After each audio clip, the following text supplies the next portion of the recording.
Tell me what you think, Yorkie. You think it's terrible? Is it horrible? Hello. It's that hilly time, that hilly chair. I'm Megan. Hey, Zen. Good morning. Morning, Vic. I know you're in here somewhere. It is Saturday, in the morning, which means it's disco time. We're going to do some current events first, have it in a minute. It's because, oddly, for this administration, it's been a slow news week. But they're back at it. J.D. Vance this morning gave an interview about how there's so much fraud on social services that people are dying because they can't access them. Oh, is it? Oh, heck yeah. Solved. One more time. J.D. Vance gave an interview on the heartbreaking fraud goals of his administration without any mention of any of the documented fraud cases within his cabinet. And very impressive. Theo. And also mentioned, as he feels, people haven't been able to access social services because of this fraud, which is not true. Categorically, none of it was true. Absolutely none of it. Some UK news that's a little fucking weird. Kay Harper pulled her daughter out of school for too long to see her dying grandma.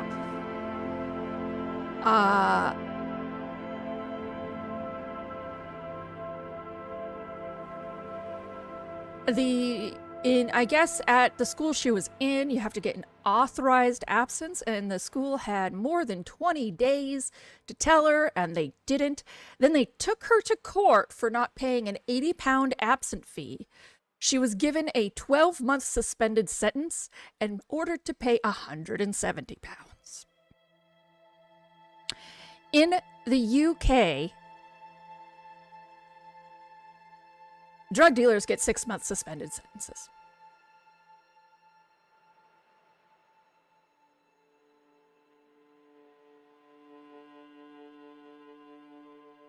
We're not the only one who's batshit.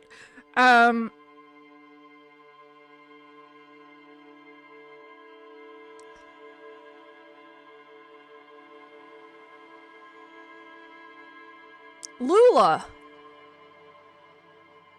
who should not even be allowed to run in Brazil, corrupt-ass, crazy-ass Lula, is actually tied with Flavio Bolsonaro, which means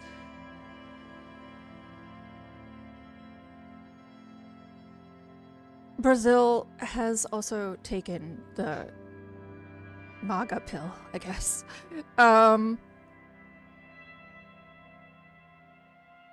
There was a shooting in my city.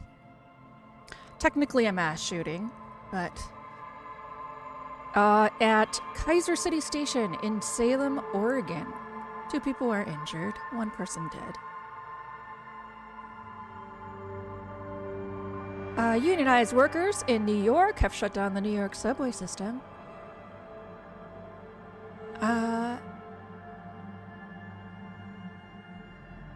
And in Maine, a reporter asked J.D. Vance to show proof of his fraud and was booed out of the rally.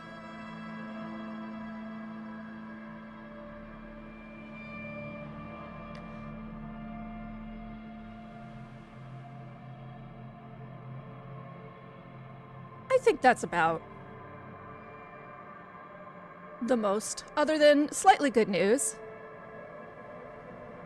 Mifepristone, I believe is how you say it, which is the abortion pill,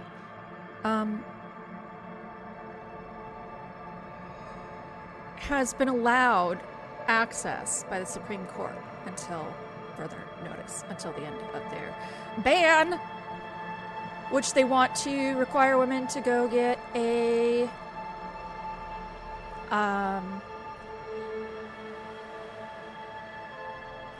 prescription for. and it wouldn't be able to be mailed, which the whole point of mifepristone is to go to areas where you can't necessarily access a doctor and to allow abusive partners to not know you're doing it. That's like the whole reason it eventually got developed. So, literally undermining its entire purpose. Thanks. Good job.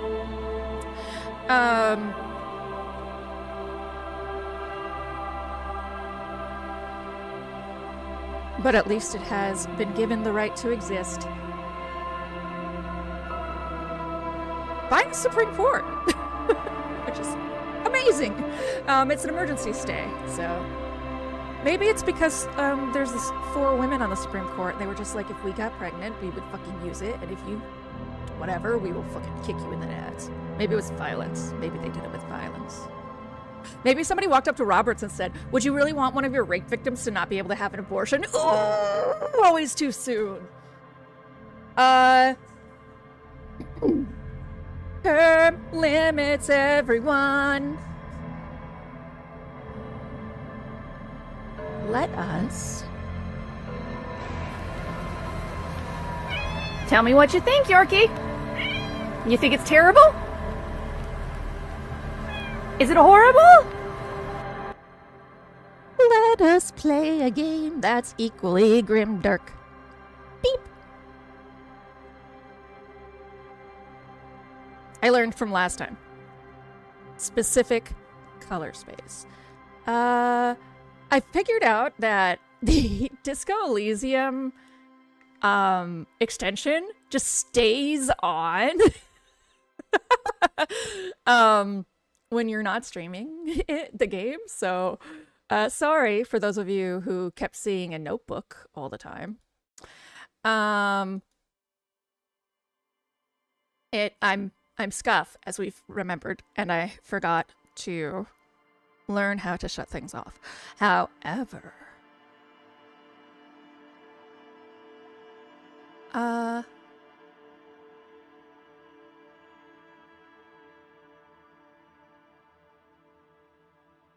we're turning it back on because I need help with decisions. It is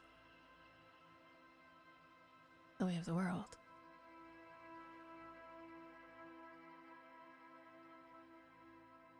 I do actually. I found that I'm having harder and harder time making decisions,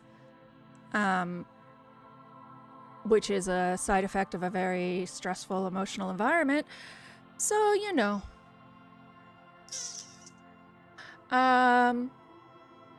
Give us term limits or give them death. It's like cake. How hard would it be to make a cake in the shape of term limits? The word. We could just mail it. Is it morning? Did I sleep? I did. It's morning. Good morning. That's his room, right? Hi, Nia. Yes, I do. It's closed. Still nothing. You should punch a fucking hole in it. No, not right now. Your ears receive. Yes, I do current events new before most of my streams because it's my form of protest, I guess. I feel like if you are putting your head in the sand right now, you know, you're kind of part of the problem. I'm American, so if you're not American, yes. Rule of thumb should be if they fit in a nursing home, they should not be your head of state. Exactly. You know how many people just get fired from their jobs for having, I am a stater.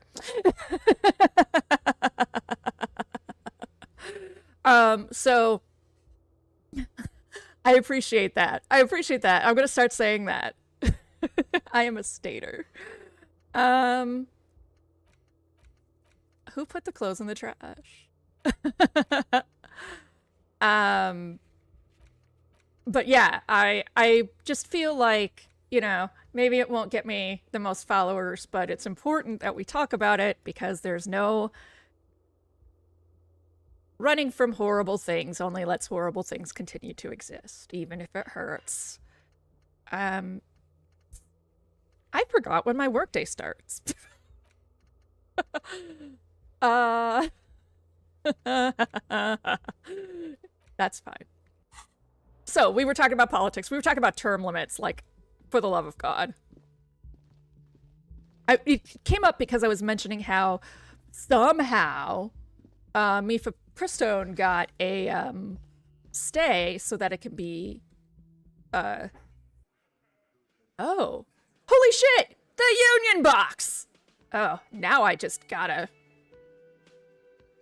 focus. How the Supreme Court allowed it to be sold, basically.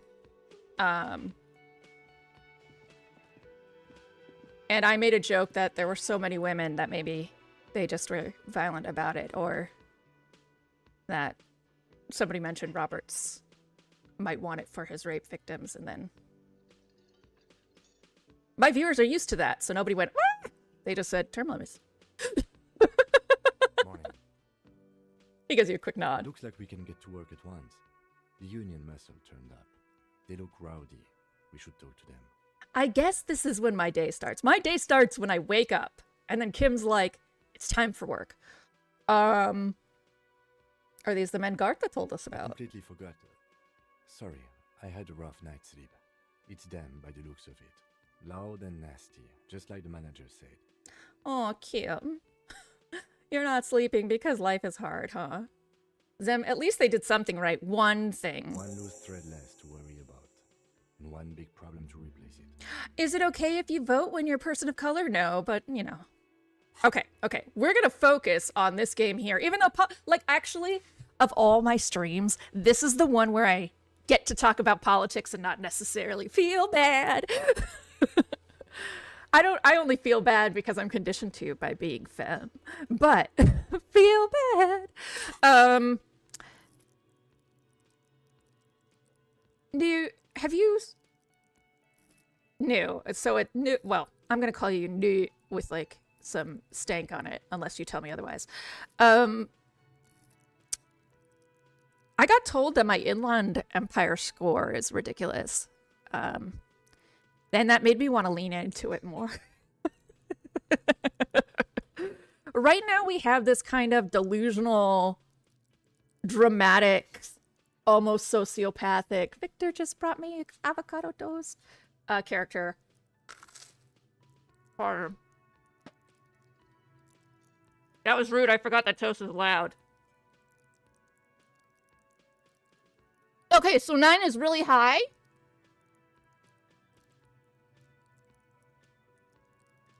Damn.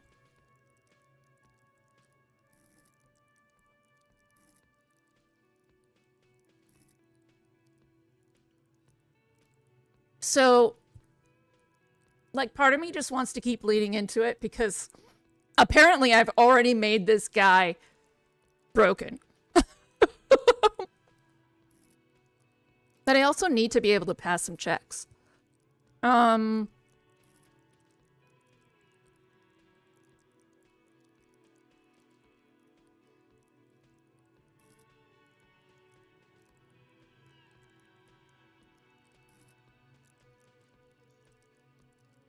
Okay, so I need to up my intellect. Just throwing points and straight intellect.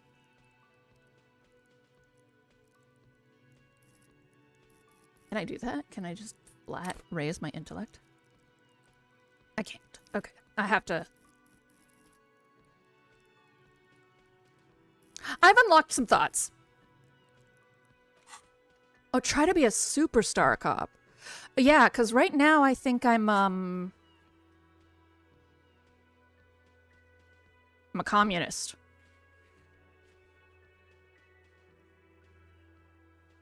At least I'm no longer a sorry cop.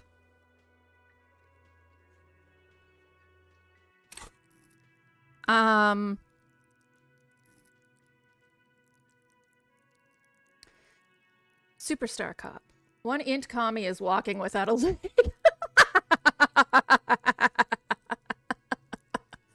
All right, well, if I'm going to be a politician, I need rhetoric. That's That's just logic. I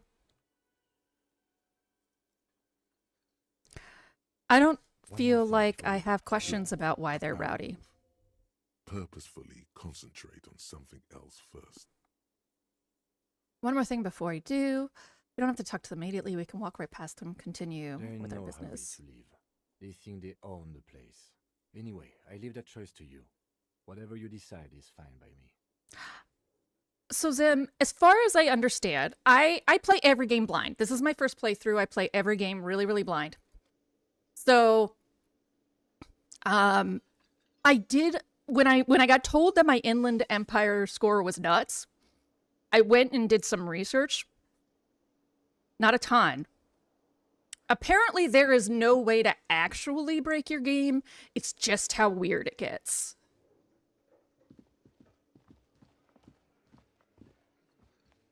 Probable soft lock. Oh, there is a soft lock.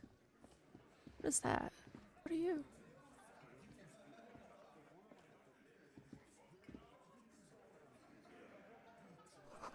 It's a bowl. They're spitting it. Gross. All right, Sam. Go have a good day. You see hawthorn bushes outside. Apparently, I don't need to read the whole sentence, though. Photos of men in overalls toting guns and Union placards. You told me to go talk to someone else first. Okay. She wants to know about the phone. Just a moment, officer. And there's no public phones nearby? She's Now empty, displaying a and message keeps for pulling at YouTube. the frayed edge of her blanket. The closest phone booth is down the coast. Sorry for the inconvenience, ma'am.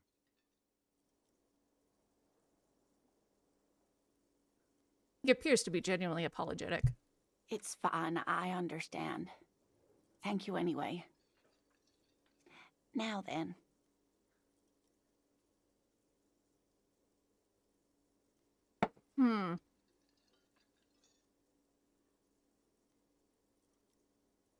Good day, ma'am. Everything all right? Please don't trouble yourself about me, sweetie. I was just hoping to make a call, but the Whirling's phone line isn't working. We have a way to make a call. The union office probably has a phone, but I can't really get there or to the phone booth down the coast. And Gary's phone is dead, too. Wait, what's wrong with the phone line? The manager was vague about it. Oh, Gerta being vague? Who would have thought? Why would he be vague? This is something to look into later. Ask God, maybe. Lieutenant Kitsuragi, may I ask what you needed to use the phone for, madame? To let the young woman who's house-sitting for us know that we may be delayed. Morel, my husband, and our friend Gary were supposed to get back by Monday night, but they're still missing, and I haven't heard from them. God damn it. I was also hoping she'd heard from Morel. She looks down. Oh, forgive me for not introducing myself. My name is Lena. My husband and I are staying with our friend Gary just down the street, but I come here for tea when they're away. Okay, I'll bite. Has your husband gone missing before? This sounds more like a side thing. Fine, I'm taking the side quest. That's just it. This isn't like him at all. He always plans his expeditions so carefully. Bummer. A cold breeze hisses through dense thickets of reeds. Something sweet in it, somnolent. A damp chill goes down your spine. When you look around, you're still in the whirling inland. Is his body just in the fucking swamp? You have more important things to worry about.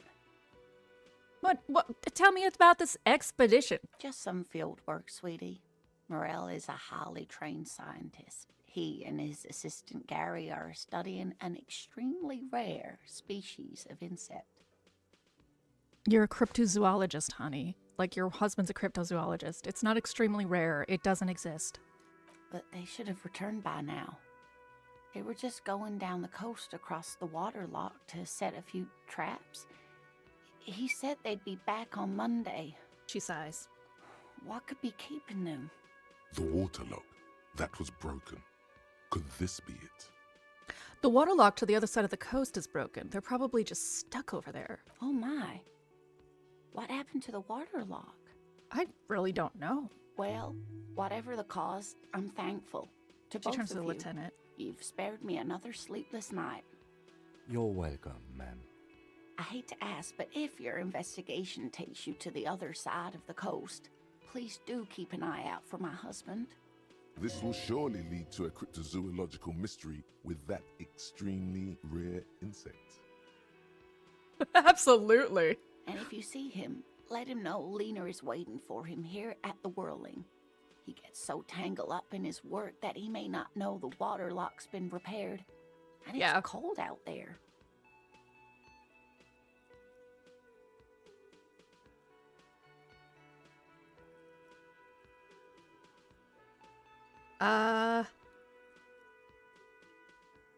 If I see him, I'll let him know you're here when or if I get Oh, there. you're such a dear.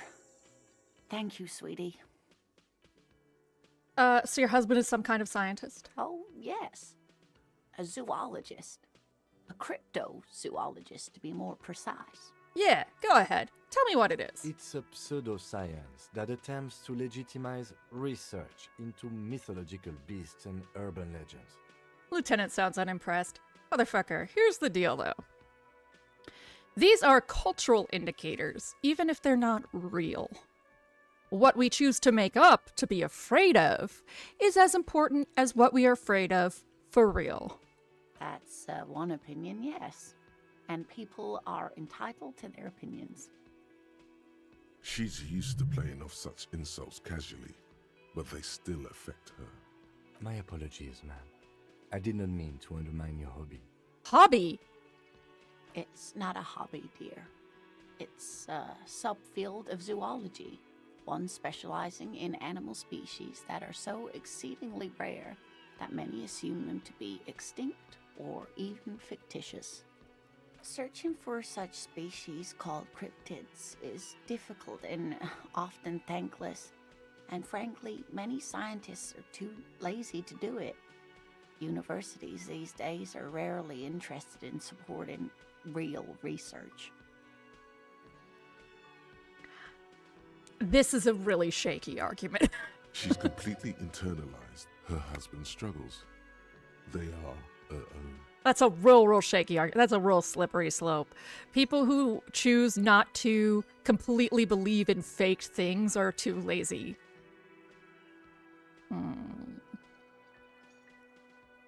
Tell me more about Morel. Looks, character, your relationship? Oh wait, I've got a suggestion check. Maybe you should convince her to tell you about some cool cryptids? Yeah, tell me about some cool cryptids. You're an enthusiastic idiot, but you're still an idiot. I want to know everything about cryptids. Living cryptids, extinct cryptids, marine cryptids, land cryptids. Bring it on! We don't have time for Cryptozoology 101. Let's get back to work, shall we? Fine. You're no fun, Kim. Why don't you let your idiot out? Yeah, shut up, Kim. Tell me more about Morel. Looks, character, your relationship. Oh dear, I'm not sure where to begin. What does he look like? Well, his expression is slightly grumpy, but his eyes are always bright and curious, like a small boy's. And his palms are quite coarse from all the field work, but he's quite gentle.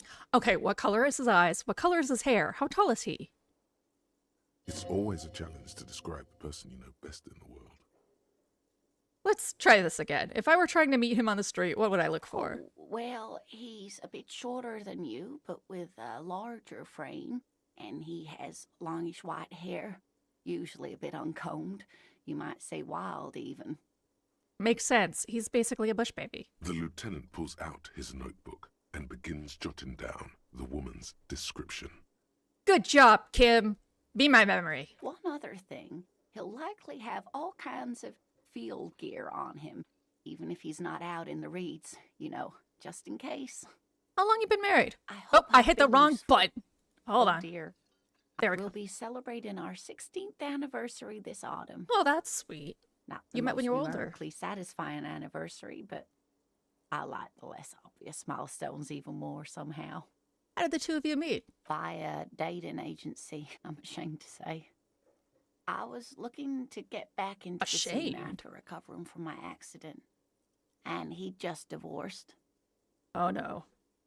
We hit it off, Okay. and, well, here we are. I was expecting some sort of breakdown. She's skipping over some important parts. Perhaps you'll find out more later. Okay. I hope I've been useful. Tell me more about the rare insect. Oh, sweetie, it's fascinating. She catches I herself. shouldn't bore you with entomological minutiae.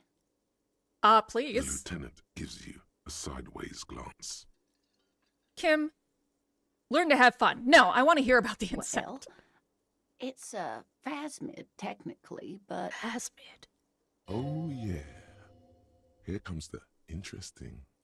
where other phasmids imitate sticks or leaves, this one's a living reed. It disguises itself among the reeds here on the Insulindian coast. Hmm? Hence its name, the Insulindian phasmid. Perhaps you'll end up co-discovering the phasmid with us, officers. She looks you in the eye and nods thoughtfully. There's a touch of awe in the way she enunciated the creature's name. Insulindian phasmid.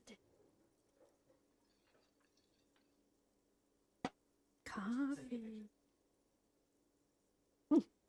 Victor's on the phone with his brother, and he's like, I need to send Jess a picture.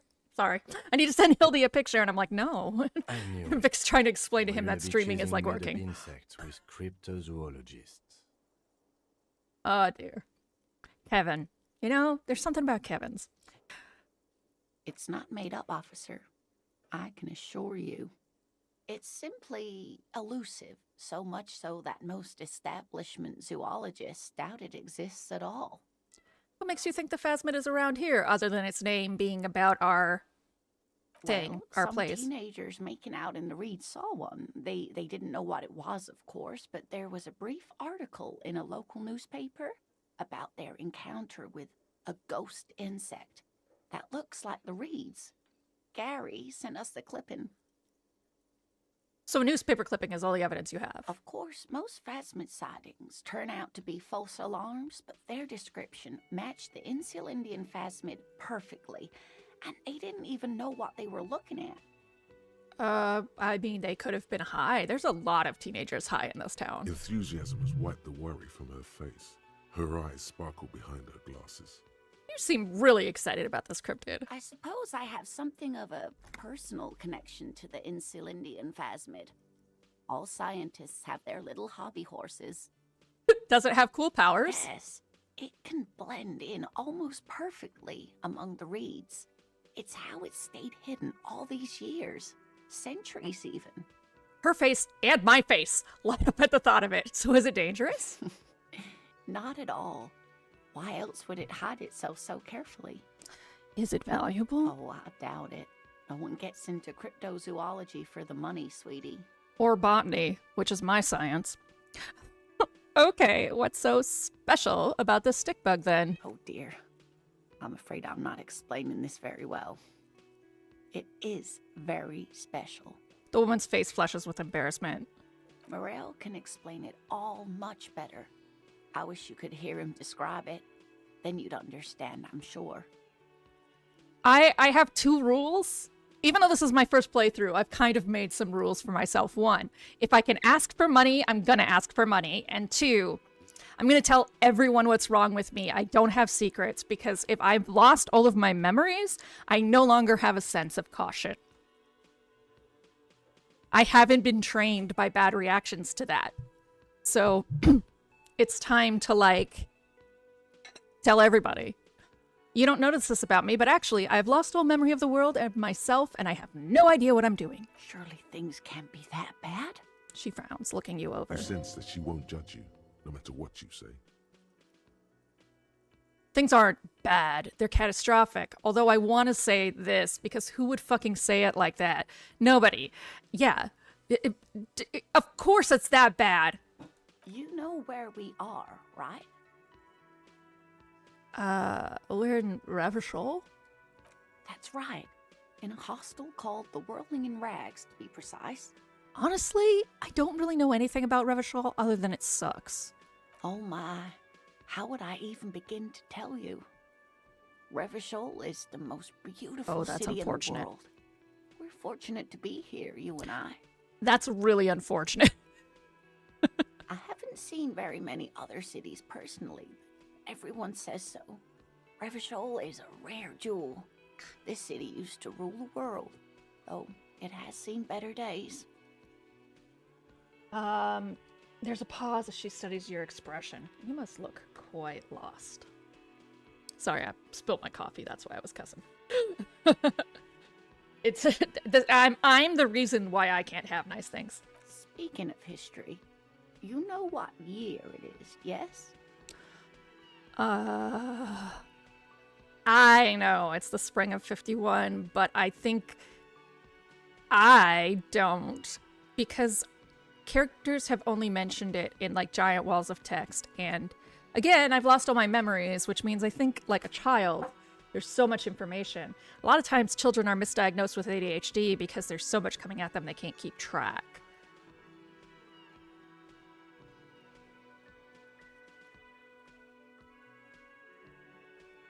It's a bad year in my late 40s or 50s? I don't even know how old I am. I think I'm in my 50s. There.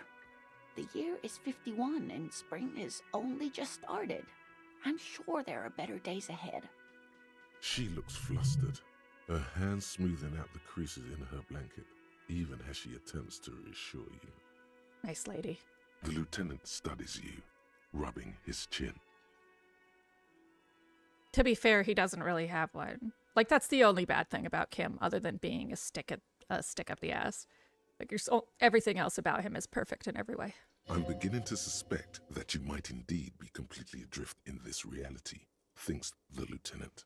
How can it be that bad? Never mind. We're in this now. Okay. That's a really shitty thought to presuppose on Kim. Outside, spring rain seeps into the cracks in the walls and the cobblestone streets, and into grated storm drains, all the way down into the sewers. Above ground, the first maybells blossom. I can tell that this is taxing for you, so I'll just ask one more question. What regime are we living under? What mode of government? These are all sorts of amazing answers. But I'm going to try and think about what I've actually learned. So, what have I actually learned? Items. Me. Lonesome. Okay. I've learned to... Oh, I'm not actually thinking of anything. Ah, balls. What is White Morning about? The little guy gets further and further away. You see yourself from above. You're passed on the blue tiles of the hostel room floor. Even from this distance, you could see your eyelids flutter at the mention of what? A great white object? Letting out its sweet smell like a lily of the valley. The little man's forgotten its name, but he still remembers the feeling. And look, he moves. Mazovian. Not Maslavian. Damn it. People think communism was some crazy idea that had its comeuppance 40 years ago. A fever that shook the world, never to return again. They were right until he woke up today. All right.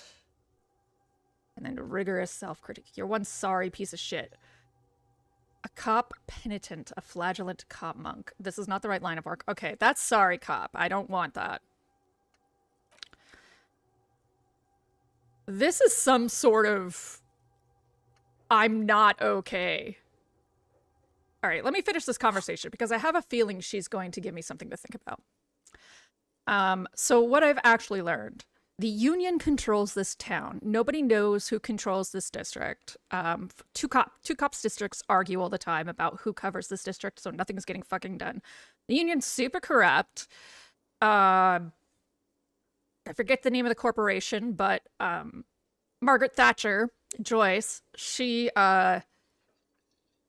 runs the communications branch or the negotiation branch or whatever. And she was temporarily fired because of the absurd demand that everyone have a vote on everything that goes in front of the board. And she just communicated it as it was. I know that we're a militia that's been more formalized.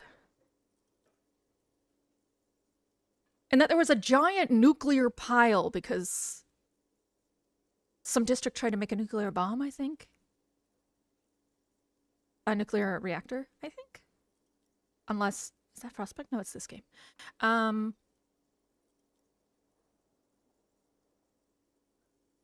So this is not real. I actually don't hate women. And I don't hate foreigners. I've stood up to that before. I don't even know what a horse is.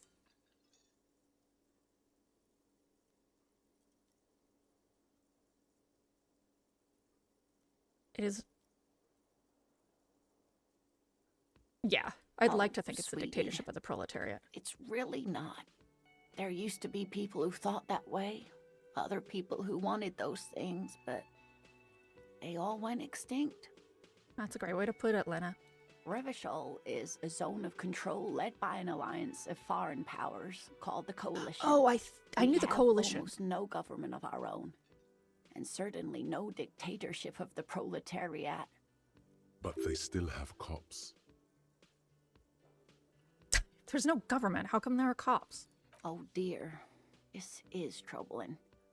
You really ought to know that, being one yourself. Oh, that's There right. We are a aren't militia. any We really are a cops in militia. Revachol, not in the traditional sense. The status of law enforcement has been a complicated matter since the revolution. Balls. But we should stop for today, sweetie. You look like you need a break. Besides, I'm not the best person to explain the big things to anyone. Hey, come on. You're the best. You have been so compassionate. You've been better than anybody else in this game. She's scared now. She's realized you really are brain damaged. So, how did I do? You didn't do very well, dear. It does look like you're having trouble remembering things. History and places. Remembering reality in a word. It's very odd. A sigh. The lieutenant buries his nose in his notebook. Have a good lurk. But maybe a fresh set of eyes is what the world needs. And while I'm no doctor, such bouts of amnesia are often temporary, so I wouldn't worry too much. Okay, so that announcement is attached to lurking. I thought it was only in my announcements queue. Now I know where to find it. She means this sincerely. Worrying won't do you any good. I don't want to like push her around because she's getting stressed, but I do. What is the revolution? A defeat, I'm afraid. The people of this archipelago tried to build something new. Something different. The rest of the world didn't like it, so they came and ended it. This was 42 years ago. Oh, so it was Vietnam. North Vietnam. What does that have to do with there not being any cops? It has something to do with everything. I really don't know how to explain it better. That's fine. I'm just a poor woman, she thinks. What do I know of these things? And how can I help you? Who could tell me more? Someone more educated in sweeping matters. Maybe you should ask. The lieutenant's like, not me. No, I'm not an encyclopedia. I won't be No. a guide either. I'm a police officer. Not it. Of course. Then, I don't know. Someone rich, maybe. Wealthy people are educated. Though I don't know where you would find a wealthy person. Margaret today. Thatcher. Oh, hi, Familia. You're over on YouTube. I follow the creator on YouTube. Amazing guy, too.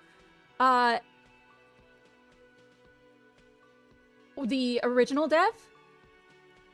Just to be clear, because of all that shit that happened with the people like collecting shares and buying it out. Continue. But thank you, sweetie. You did make me forget about my worries for a while. She smiles up at you, but concern is creeping back into her expression. Okay, I'm gonna leave this poor woman alone. Garta, why are the phones broken? Can I help you? I saw another thing at the whirling. Another thing. Great. I love those. Gartha, I saw a sign that said I couldn't go into the kitchen. Why can't I go into the kitchen? What are you, a cook now? That's none of your business. But there may be something pertinent to the investigation in the kitchen. He wasn't pan-fried. He was lynched. What could the kitchen possibly have to do with... He changes his mind. Fine, okay. The kitchen is closed until 1 p.m. because the cook is working. You can snoop around after that, if you must. So the phone line is dead? Yes, and the phone company is taking its sweet time sending someone to fix it. Losers. Megan's like, I mean, you are concerning. Is it true that there was foul play? Who told you that? I would never disclose my sources. That would be dishonorable. Fine, yeah. It looked like someone had messed with the wiring. It was shortly after the hanging, but I don't know if it's at all related. Plenty of arseholes around here who aren't murderers. Like fucking Kuno. Fucking Kuno.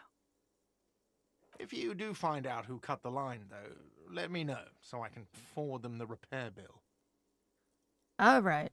Yes? I gotta go get money. Gotta remember to get money. I won't let you beat me. Gardner, how are you doing? Let me handle this.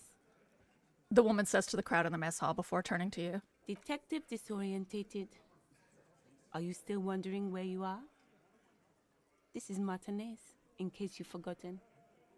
You lied to not me. to overstay your welcome. You're not a gardener. That's right. I am not a gardener. I'm a legal counselor for the Dock Workers Union. Elizabeth. So let's get to it. You're looking for Titus Hardy?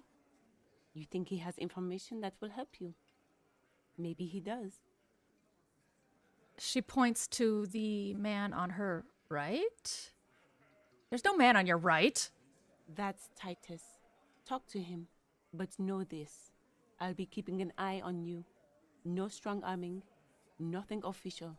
The District of Martinez does not recognize your authority to make arrests. It doesn't matter if you recognize our authority. We will make an arrest if we have to. She says nothing. Her glare speaks for her. What's your role in Like all I this? already told you, I'm a legal counselor. Do you have hearing problems? God, I love her, but I hate her, but I love her. I was hoping she was more than a gardener. What are you going to do to me? The lieutenant is not satisfied with the approach. What are we going to do to you? It's a cold laughter, devoid of joy. Oh no, what did I do? The union isn't going to do anything to you. It is not a crime syndicate. It is a labor organization. Goddamn right it is. If anything, it is the RCM who do things to people. But we digress. Why are you so aggressive? Aggressive? You make your living enforcing violence. These people are just dock workers. So you were spying on us, and now you represent murder suspects. Just dock workers. Listen, you moral intern lackeys. You're a mob, enforcing the unlawful privatization of Revachol. 20 fat men in the Occident are stealing it all. And you are Whoa! their bodyguards. Whoa! Fuck yeah. The tall, broad-shouldered man takes a sip of his beer. So ask what you came to ask, or get back to your commanders.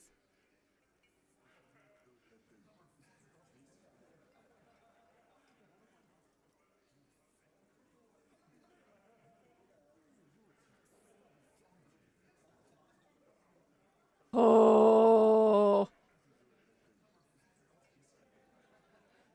Oh.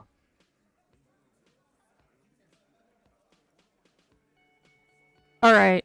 It's time to use the thing. The thing. Forget how I do it though. Oh, I think I have to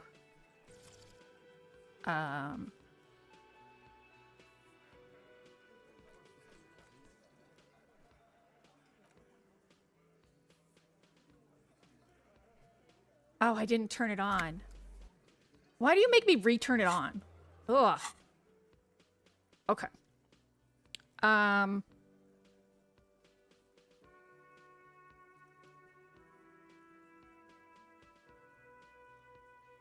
like that. Good start.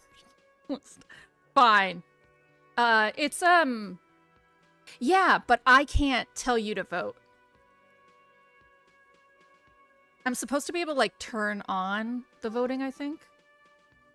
So it's just not connected in my game. Unless you can vote. If you can vote right now. But I think I have to get through this conversation, save, and then turn it on. Fuck it. Look, a comedian. Do your job, ask your questions, then get out of Martinez. Fine, whatever. Strange. It's as if people don't believe a cop could be a socialist revolutionary. I guess I'm gonna go talk to Titus then. Alright. Save game. Oh, we'll just say quick save. Main menu.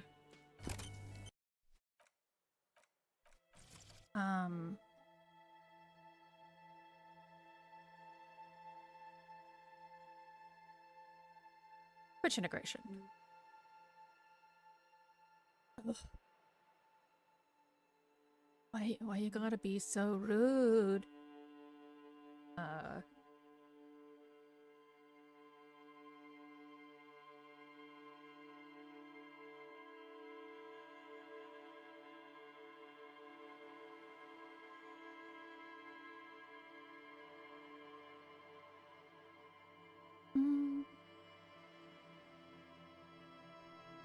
That's one.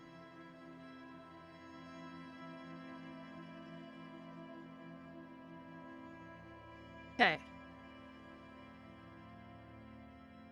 I guess streamer mode, even though that's sad because the music's so good.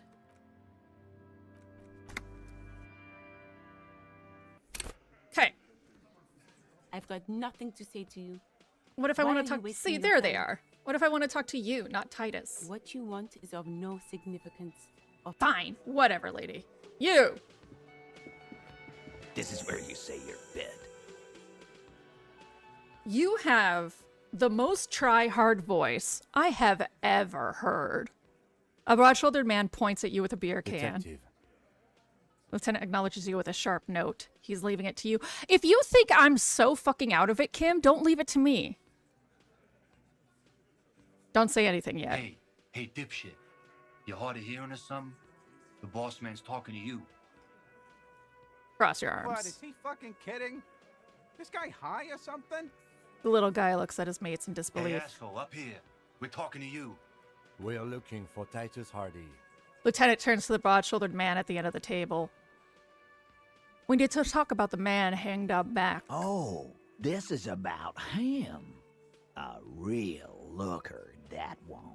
He looks around. You're sure taking your time, waiting for him to get ripe and pretty for you, huh? Ugh, gross. Oh, he was a real pretty boy by now. Real hot stuff. Letting out that pretty boy smell. Time to go to work in the shit factory! Easy, boys. These janitors have a hell of a job cut out for them. I mean, I wouldn't go in there for $1 million. He slaps his forehead. You might want to start asking your questions now. It's not going to get better than this. These guys are so macho, they're ready to confess to first-degree murder. Ask if it was them. Do a head count first. Connect these men to the tracks you saw in the yard. Chances are they're going to match. Scan the room. Starting from the right. Boot size 44. Blonde man. In his 30s. Overbearingly masculine. Sitting on his right. Standard working boots. Size 45 or 46. Eldest in the room. Probably mid-50s. Smoker. Quiet. This guy's just trying to drink in the morning. Like, leave him alone. Across at the other table. Hobnailed You! working boots. Size 43. gang tattoos. Mesk or Sarah Mauritian in his late 30s, early 40s. A symmetric burn on his neck, resembling the letters Loss Loss. Has he tried to burn it off? Leave that life behind? And then, standard working boot. Steel reinforced toes. Size 46. The big dick. Wide at the shoulders and lean at the hips. Now displaying a message for Fingerless YouTube. gloves. Thanks, Trixie. And numerous scars. A little under 40. The emblem on his vest says Rowing Club. A little patch below it reads T. Hardy, Captain. You never got over your shit in college, got it. In the far corner, standard working boot. Steel reinforced toes. Size 44. 40-something. Non-alcoholic beverage in hand. You squint. Is that a plectrum? The fuck is a plectrum? What is a plectrum? Lord, I have like a degree, a master's in publishing, literally like an English master's. What the fuck is a plectrum? A thin, flat piece of plastic, tortoiseshell, or other slightly flexible material held by or worn on the fingers. Oh, a guitar pick. Hi, Labrin. Guitar pick. Damn.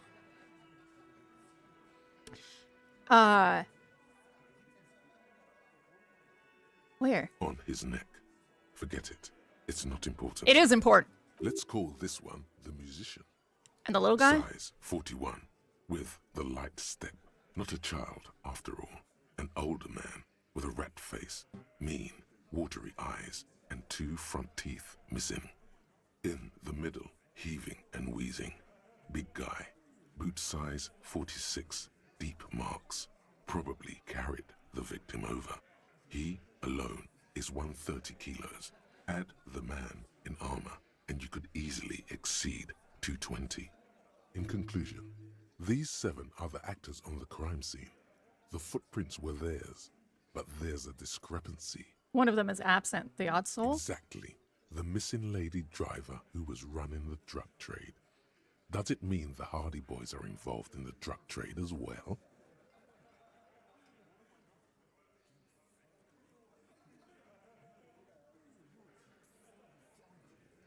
This would fit what Joyce told us, but I don't want to make any assumptions.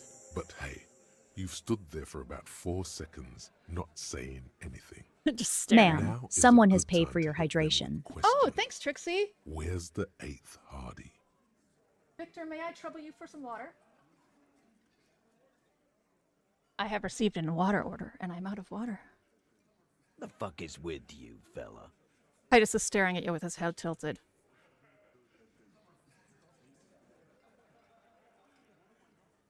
Hardy boy.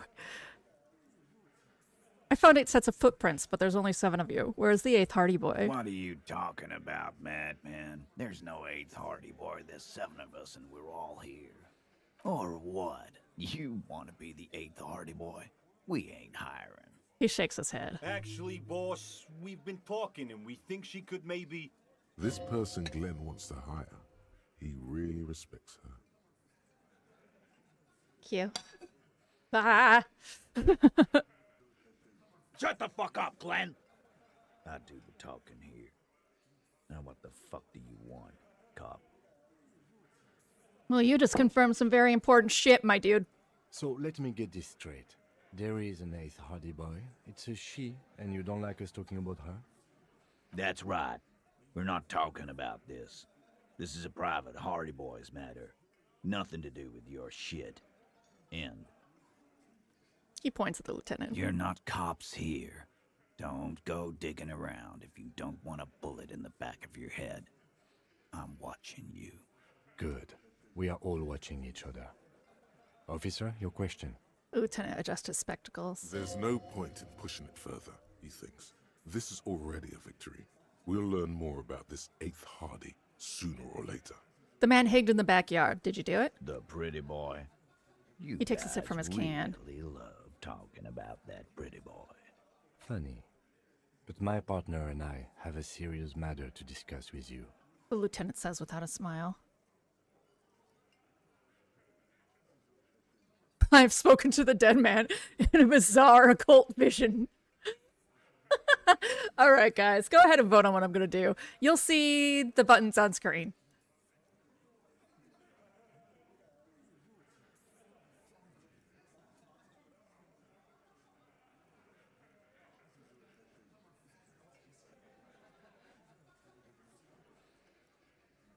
It does not give you very long, so I'll do it again.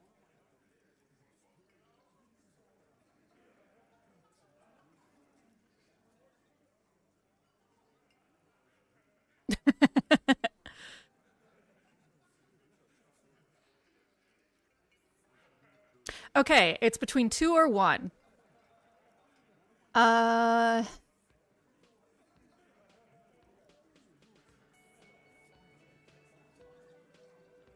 Victor. Heads or tails? Okay. Spoken to the dead man in a bizarre occult vision. That is fucking bizarre. A magic man. A goddamn magician. He shakes his head. The lieutenant waits for your reply, patiently. His foot taps only a little. He said love did him in. Well, well, fortune teller. You might be onto something. They don't just end up in trees for nothing. He squints at you, assessing your sincerity. There was a speck of truth in there for him. You accidentally touched something. Well, shit. We had something else, beside the occult vision. He turns to you. Listen, Kim, I got some shit. We had to have something. His foot tapping has become less patient now. Why are your boot prints all over the scene? You mean these boots? He raises his worker boot, size 46, steel reinforced toe. Yeah? We all got a pair. We wore them the night we took the pretty boy out back and hung him by the neck. As he speaks, his fists contract, going through the pulling motion again, savoring it. Yeah, we did this. Together. All of us. Until he was dead. That's why our prints are all over the scene. So you just confessed to murder? Goddamn right. No. These 7 honest men have equally come forth. They told you what happened so that you don't waste any more of your time. I'm sorry, Elizabeth. Are you kidding? You murdered him just like that. How many people have you sent to the Shays? Ever felt remorse for them? Yes. Or send them to Reunion to rot. For 20 years. For life. I just say yes because, all right, Libran.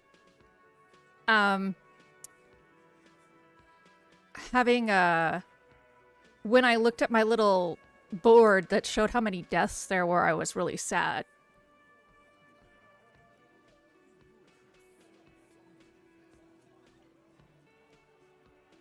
What we do is different. We enforce the law. You just kill people like... Honestly, I drink so much I can't really remember anyone I've sent behind bars.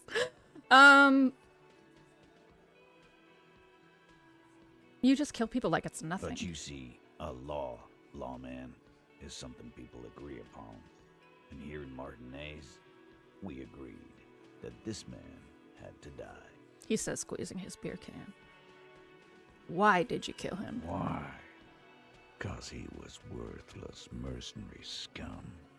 And he stepped out alive in my town. He hisses through his teeth. So he was a mercenary. That's it? And he stepped out alive. He repeats, jaw clamped shut like a vice. What kind of mercenary? The kind that shows up when you start a strike. The experienced kind, too. Had Cohoy and Semenine written all over him.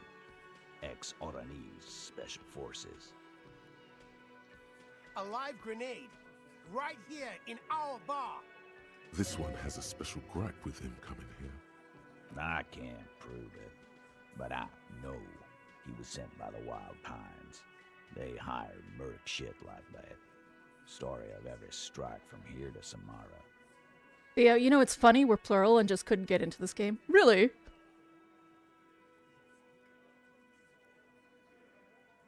Hold on.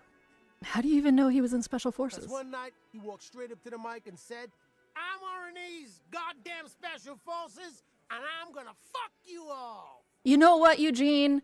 I would be pissed about that too. You know, Theo, I can see that because it's like not necessarily actually plural, right? These are just aspects of your personality that are overcharacterized. So I can totally see how you're like, this is uncanny valley. Really? Yeah, really. Had a gin and tonic up there, sang some R&E's paratrooper song, and said he's gonna fuck everyone. Yeah, Eugene, fuck this guy. We couldn't believe it either, but he fucking did, right there. He points at the Like stage. some kind of animal. Right, but what did he actually do wrong? Wrong? He harassed women, raped one, harassed workers, threatened to kill some as a warning. He wiped spittle from his There's mouth. slight unease in him, suddenly. He regrets mentioning the rape. You know, Hardy's kind of growing on me. Like, that's a big respect thing there. Like, it's not his business to say. It'd kill us all if we don't open the gates, if we don't let the scabs in, if we don't bend over. That was before he started coming here. Huh. Yeah, he said it was his favorite joint now. Started to come in here every night. Drinking, grabbing girls. Grabbed one of ours mid-karaoke, right there on the stage. He grabbed someone? Well, the lieutenant is trying to make sense of this flood of information. Yeah, this girl's on the mic. A beautiful girl, young. Gets into the second verse of Lover Lake. The fucker grabs her legs, starts screaming. Show me your cunt! Why don't you show me your Wow. cunt? Then, he gets knocked on the head with a wine bottle. Doesn't even fall down. He shakes his head in disbelief. Was this the same girl who was sexually assaulted, raped, you said? Aren't you fucking listening? My man is talking to you. He took care of it. They got the girl out before anything else could happen. I think I'm actually fond of them. Yeah, me and Eugene got her out. Aren't you fucking listening? It repeats like a parrot. Right, but who did he sexually assault? This is a very serious allegation. No, you're not getting a name. That's a Martinez matter, and I'm not discussing it with you clowns. Okay. Despite the stonewalling, you can slip one more question in. I'm going to ask one last time. Who did the dead man rape? Titus, do not answer. You have been forthcoming enough. Fuck off, Carl. She's gone through enough without you harassing her too. She doesn't need more embarrassment. What are you talking about? Embarrassment. If someone has been sexually assaulted, we need to... What you need is to get the fuck out of my face. It was in I've public. had enough of explaining myself to you fucks. He's dead. It's done. It was in fucking public. As you can see, these men can only take so much baseless scrutiny. I'm doing my best to keep the situation civil, but... What follows is a slow head shake. No, you're not, Elizabeth. You literally told him not to do what he wanted to do. It won't be for long, she means. It's true. She was the only thing holding him back. Okay, fine. Who called the shots? Are you deaf? There will be no singling anyone out. You can't arrest a Hardy boy without arresting all Hardy boys. Do you think you could do that? Do you think you could arrest them all? I don't have to. One of them was more complicit than the others. That's for the courts in Les Jardins to decide. Not for the officer making an arrest. Which we all know you won't be. What you can do right now is go back to your station and write a report. No. We'll stay here and discuss what happened that night. When did this hanging incident occur? You don't have to keep answering his questions. The fixer turns to remind Titus. I know, Lizzie. Relax. He takes a We sip. killed him last Sunday night. Seemed like a good way to end the week.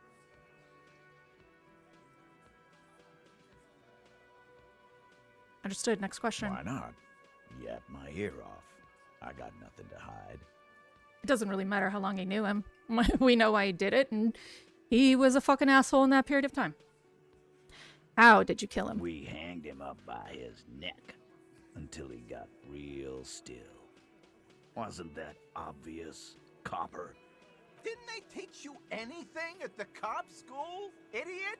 Joke's on you, there's no cop school. Can you give us a few more details? Did you muffle him? We haven't heard any reports of screams. Titus, you don't have to clarify Lizzie, we know. anything. We overpowered him, dragged his unconscious body to the tree, put a noose around his neck, and hanged him till he was dead and steady. Man. Like, hanging a rapist? I'm really fucking here for this. Then we left him for seagulls, maggots, and you fucks. Ugh. Oh, I know. It's too good to be true. Things aren't quite right here, are they? Beep. Actually, they're admirably, surprisingly composed. The entire room. Given how many questions you've lobbed their way. All of them? Maybe one of them is fidgeting, cracking under pressure? Well, this one. But he's always fidgeting, so don't get your hopes up. Wasn't he a trained killer from Ornese Special Forces? If yes, then how did you manage to overpower him? With numbers, asshole. How do you think? You're right, Lizzie. I've done enough explaining here. No, he hasn't. Not yet. Where did this overpowering happen? Weren't you fucking listening? The fucker came to our bar. It happened right here. All right. I have other questions about the lynching. Like what, Copper? Why don't I just arrest you? Yeah, lawman. Why don't you? He takes a step closer as well, fixing his ball cap. Not in the arresting mood? His mean little eyes come alive with hatred. He sounds, like... Oh, what is his name? Hold on. Because I'm going to hate myself if I don't just figure it out. Gilbert Gottfried. A fearful readiness, like an electrical charge, Yeah. raises hairs in the room. By your side, the lieutenant keeps his hand away from his holster. You hear the nylon of his coat hiss as he steps closer. Oh, he sounds like John Roberts to me. A little bit, yeah. Easy. Walk back from the provocation. I can see that. They're armed, and they outnumber us. The lieutenant tries to establish eye contact with you. Easy now. Let's just talk. Wise move. You made the right choice there. Now make another one and get the fuck out of our booth. We're not gonna do this again. So what are we going to do now? Nothing. Reply Your comes sharp. investigation here is done. Leave Martinez, go back to your stations where you belong. You have to gain authority in Titus's eyes for the investigation to advance. Soften him up first. Maybe investigate the crime scene or the body. Look for a witness. Get help from the union boss or the company rep. Tie them to any of the crimes. I have tied them to other crimes.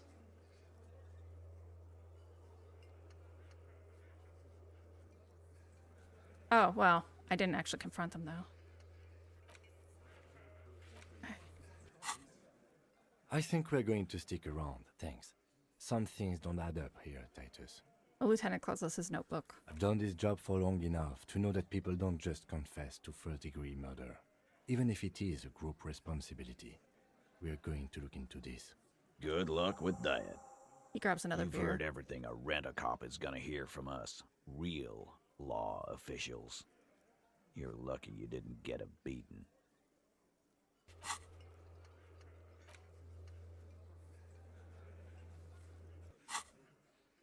Rent-a-cop. So that's what this is about. He doesn't see you as his equals. Guess what? Authority godly. Guess what? I've connected you to the local drug trade. Like hell you have. There is no local drug trade. This place is as clean as a rifle. Uh-huh. Go back to Jamrock and ask the local junkies how clean your streets are in Why don't you go precinct talk to Kuno or 41 Kuno Esse? kilos. Or Kuno S? Kuno S. We'll do that. In the meantime, did you know that there's an abandoned lorry at the intersection that was used to move raw ingredients for drugs from Terminal B to Jamrock? The person driving it was present at the hanging. It was one of you. We've connected the footprints. Detective, do you want to deliver the coup de grâce? No, the thunder is his. Leave it to the lieutenant. No, do the honor. You've earned it. Thank you. You're right, Titus. There is no local drug trade because it's all controlled by you. You're the drug trade. That's a mighty interesting theory. He rubs his jaw. I guess that's what you would need to do, theoretically. A big, strong, state-run monopoly would outcompete the runts on the street. Yeah, man. Theoretically, that's what you would do. To get rid of the gangs, the dealers, even some of the junkies. You would need good, trustworthy people to take their place, of course. Hardy men to run such a monopoly. For the good of the community, of course.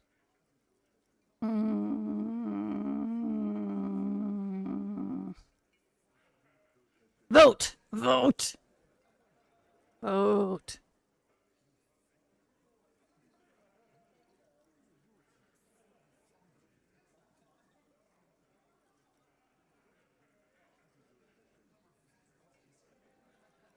You can also just type your choice in chat if the thing is weird. Vic! Vote!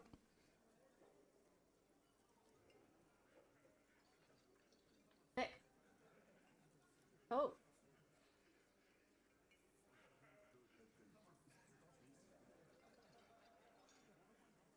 Well, why would I suddenly go silent? I was like, hey, Vic, are you listening? And he's like, unless my sound went off. And I was like, why would I suddenly go silent? We'll do this. No, there aren't. Some little shit and his dad are doing speed. Who fucking who? The stuff's probably from Jamrock. Whatever you've seen is peanuts. Look at the big picture, man. The place is a paradise. And all thanks to Hardy Boys. Yeah, a paradise for men. Theoretically, of course. We're just talking politics here. My answer to your drug accusation is, how dare you? Go fuck yourself. I really like that line delivery. How dare you? Go fuck yourself. Not quite yet, Mr. Hardy. There were 8 sets of prints on the crime scene. There are only 7 Hardy Boys here. The 8th Hardy, the one who's missing. She runs the thing, right? My answer is, fuck off. Mind your own business. There is no 8th Hardy. I run this goddamn scene. She's making you take the fall. You love her, but she's a lesbian. Finally, you got something out of him. This could prove useful in the future. And here we go. Back to the usual. The woman's sighs. I know! Fatty walked on all 4s. He's so fucking fat, he left 2 sets of footprints. The little man raises his index finger excitedly. Go fuck your mom, Dennis. Go fuck your mom, Dennis. That's more like it, boys. You heard him. It was Angus on all 4s. Anything else you need to know? I talked to Joyce, the merc you hanged. His friends are coming for you. Yeah. By friends, you mean his squad mates from Crenell. Wouldn't want to beat up his grandma. There's snickering in the room. Some of the men put their beers down. Nervous, snickering. There's a rush of adrenaline present. Yeah, they're forming some kind of a tribunal, and they're coming for you. This is what happens if you take the law into your own hands. Other people start doing it too. Let them come. The Hardy Boys are right fucking here. Blondie yells across the cafeteria. You heard the man. Right here. He points to the ground. We're armed. We got the whole district behind us. And Glenn. Glenn is fucking crazy. Yeah. A well-oiled murder machine. He punches Blondie on the shoulder. The mood is on the rise. They're feeling confident, ready to punch out the whole Merc platoon. Joyce said they've gone rogue. Nobody's controlling them. Big fucking surprise. He mutters. They hire psycho scum, arm them to the teeth, and let them loose in the city. What do you think is gonna happen?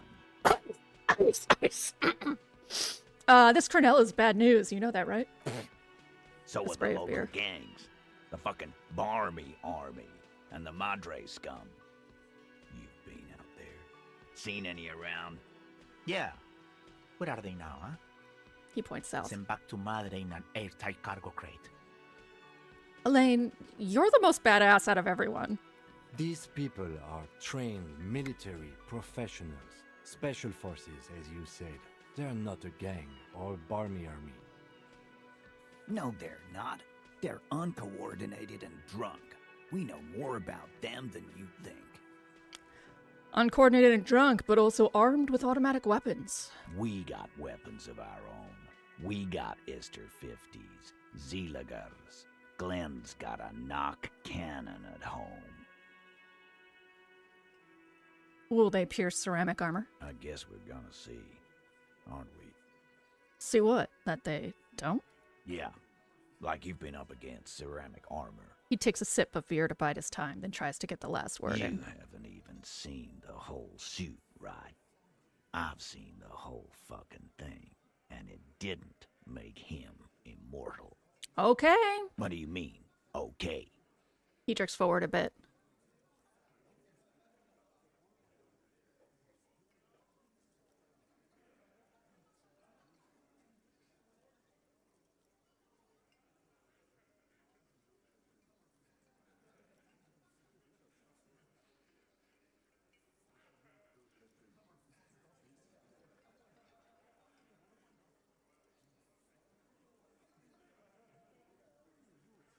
I want to be big and tough, but I just don't think that's my character. I think I'm a talker.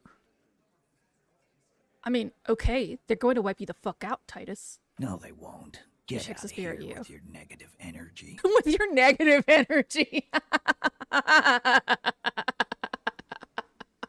All he means is that the situation is serious. No wonder you cops get shot to shit every day. Can't go to war with an attitude like that.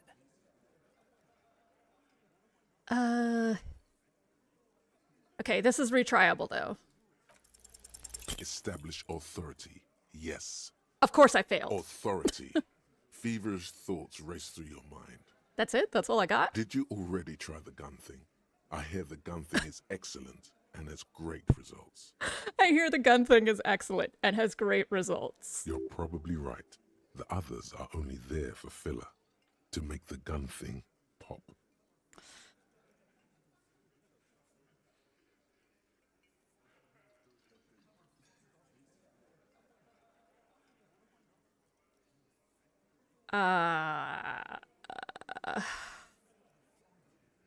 All right, let's get shot. Kim, I need your gun. Why? This is not what he thinks it is. This is a great idea. I'm afraid it's not what you think it is either.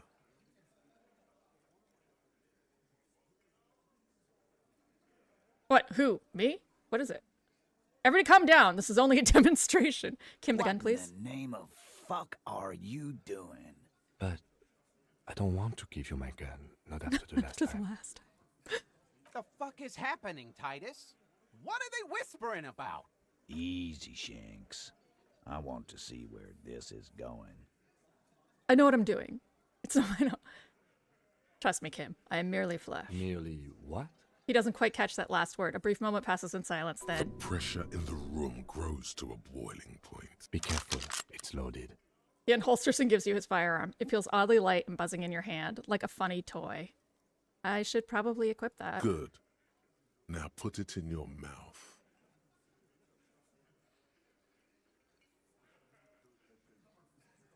What?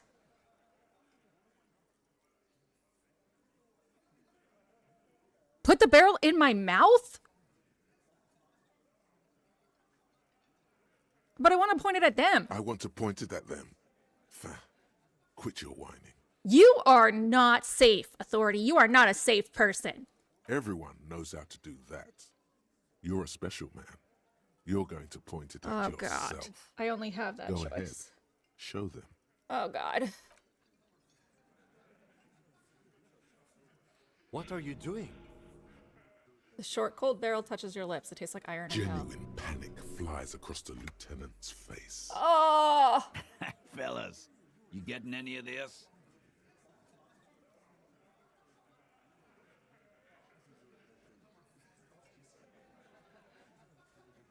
Okay, I'm just giving the gun back. Oh! Thank you. Nothing to worry about here, people. That was too much. My partner likes to play these jokes. He's what you call dark. He is infinitely grateful to have that gun. He's never gonna give me that gun again. Dark? What the fuck was that, you carnies? We haven't seen RCM in 4 years, and this shows up? I knew he wasn't gonna do it, though. I knew he'd pussy out. No. I still have my money on him. Theo. Sooner or later, he has that look. Theo, I feel like if I could encompass, like, your shit posting side in a face.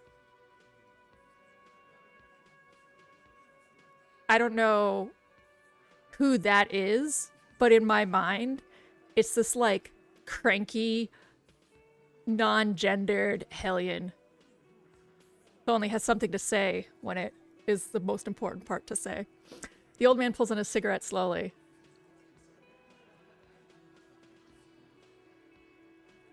Let's go back to normal. Let's pretend this never happened. Do not think your failed suicide attempt will win you any pity from these men. I know. Do not I know. expect them to forget it soon either. I've ruined this whole fucking thing. Again, it was a dark joke. Maybe we should go for a little walk, Joker, before we continue. Jogging around seems to have a positive effect on you. Yeah. Yes. Get the serotonin running. Keeps those bad Yeah, thoughts goodbye. I don't even want to hear it. I don't want to hear about my horrible failures. Yeah, I know, Kim. I'm sorry. What in the name of hell was that supposed to be? Absolute failure. The theatrical suicide attempt. We need to talk about it. I want to talk about it as well. Yes, well, I was able to recontextualize it as a dark joke. I will not be able to recontextualize it the next time. I understand you sometimes employ extreme interrogation tactics, but I want you to understand that was too extreme. Your rationalization of this is so helpful for me, Kim. We can't have RCM officers going around putting guns in their mouths. We can't afford to have that image. Few institutions can.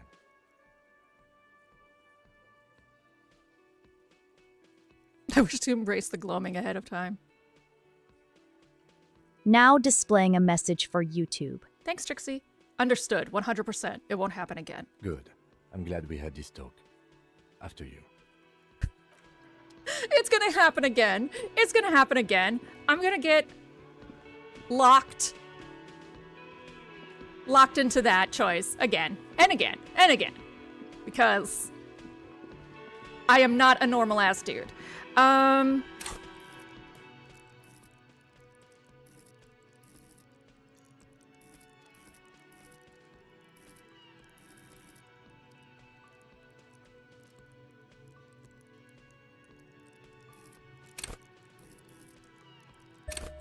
Encyclopedia.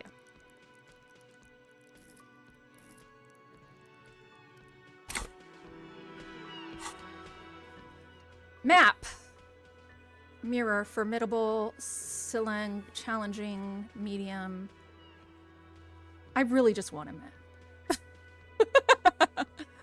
Measurehead, physical instrument, formidable, trash container, legendary.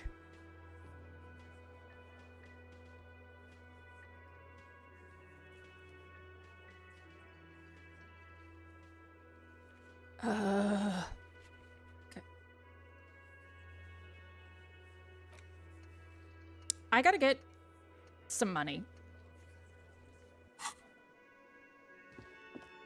My priority has to be money.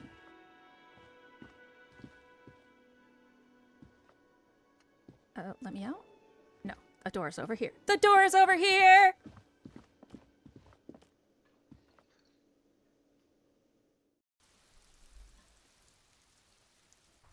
Okay. New trash? New trash? No. Hi! You see a sturdy woman humming to herself. She seems to be browsing books. A good one? Yes? Hello? She nods, her attention fully focused on reading. Who are you? Me? No Looks one. up. I'm just a working class woman. She doesn't really want to be disturbed that much. What are you doing? Looking for something to read. She reverts her attention to a worn paperback. Good, good. It is. I'm a policeman. I know you are. Everyone can see that. The rectangles. Do you need the help of a policeman? What with? She tries hard to focus on the books and watch her browse Her books. hands move over the book. An array of neurons fire up excellent with clip. joy. Bum her a cigarette, lest it turn to pain. Looks rough, stained with yellow. It seems like she spent a lot of time at work smoking. Do you smoke? No, I don't. I know for a fact that you smoke. Why do you think that I smoke? She looks up slightly startled. Her hands look like they belong to a heavy smoker. It's not like yours look much better. She says while eyeing yours. Just give me a cigarette, please. I already told you, I don't have any. Go bother someone else. She's lying. She's goddamn lying. She has smokes. Do you know where I could get a new pack? From the kiosk? There's one near the harbor. It's a frita. You can look it up. Okay, thanks. She sighs. Is your husband missing? My husband? No, he's not. So where could he be? I don't know. At home now? Out drinking with his friends? Working? Where is this going, officer? So what I'm hearing is you don't really know where your husband Yes, is. but she looks around and takes a I deep don't breath, a little really annoyed. need to know where my husband is. Not all the time. Wouldn't you like to? No. She looks you straight into the eye. Her right foot is tapping nervously. Maybe you're right. Maybe he isn't missing indeed. Of course he's not. It's not like he's a pocket watch. I wouldn't just lose him. She has though. The husband is totally lost. You should tell her that it's okay. It's okay. What? It's all right to not know where your husband is. Nothing shameful in that. Who said anything about shame? Stop talking down to me. She My puts her foot down. husband is not missing. But he is. You can feel it. Or maybe it's something else then. Is it your children? No, absolutely not. Her words come out quick as gunshots. Okay, so where are Are they? you a policeman or a nanny? Nanny, where are they? They are not missing, sir. You know where they are. They're at home, smoking, giving the ladder of vices a chance. What if something horrible has happened? What if they're dead? What if something awful has vibe we got happened? Before.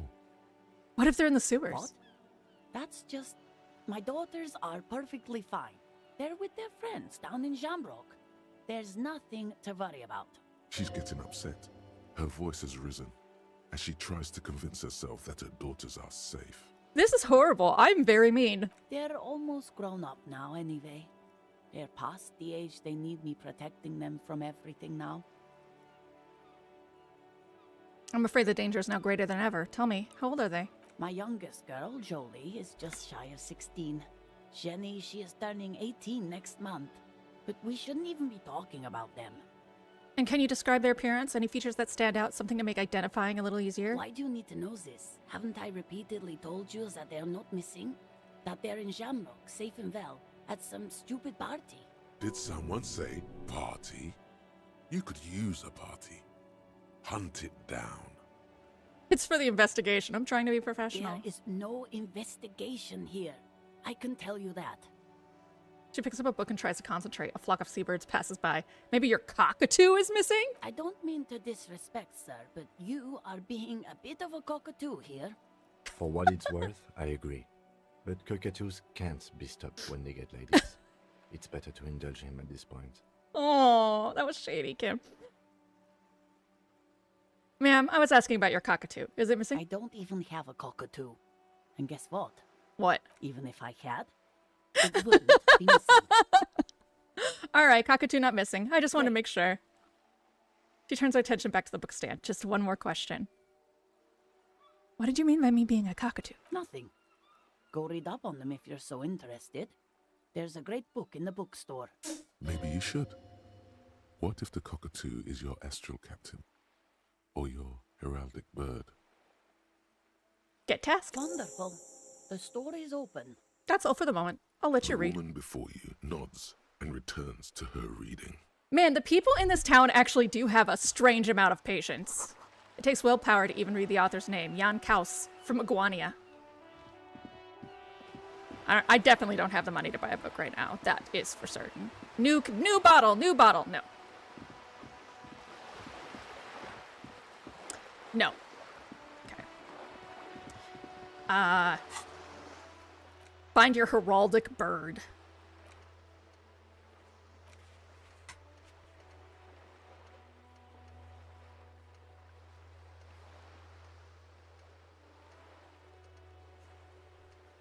There is so much. Okay.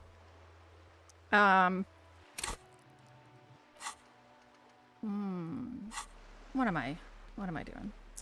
Let's put my bag. Let's be carrying my bag. Oh, I wasn't holding my bag, so even if there was stuff in there, I wouldn't have gotten it. Plus Inland Empire, plus 1 empathy. Ah! -2 authority! Fuck!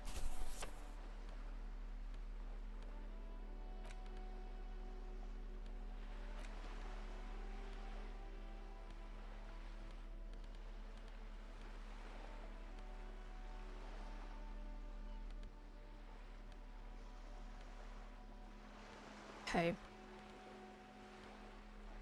None of these.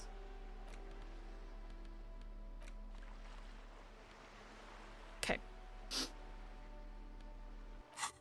I didn't get anything, so... I can't internalize it? Oh, unlock a new slot. Oh, I gotta do that when I level up. Got it. Balls. Okay.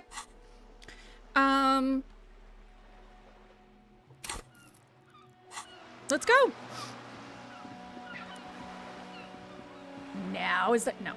Now there's no new bottles. All right, we gotta replace the bowl. That's step 1. Or, figure out how to do the lock. We could also talk to Joyce. But why would we talk to... Oh, well, maybe Joyce can give me the reality lowdown. You're back. Good. What can I help you with? There we go! Margaret Thatcher, tell me what's going on in the world. This reality. She pulls her hood closer around her neck. The aim is to gain a deeper understanding. By learning about the world, I hope to learn more about myself. A sort of spiritual quest. Something of ancient Ilmaran origin. There's more than a trace of irony in her voice. Yeah, a spirit quest sounds like the thing I'm on. You will find him a big fan of the ancient ways. It's part of his condition. Nothing wrong with ancient ways. Our modern ones aren't necessarily better. Ask away, officer. I'll help however I can. Joyce is rich and willing to answer your questions. All right, we're in. I know these all look good, but begin with the first, okay? Okay, conclude for now, because I need Glad to... have been of assistance. Thank you. I have an Esprit de Corpse jacket. A jacket.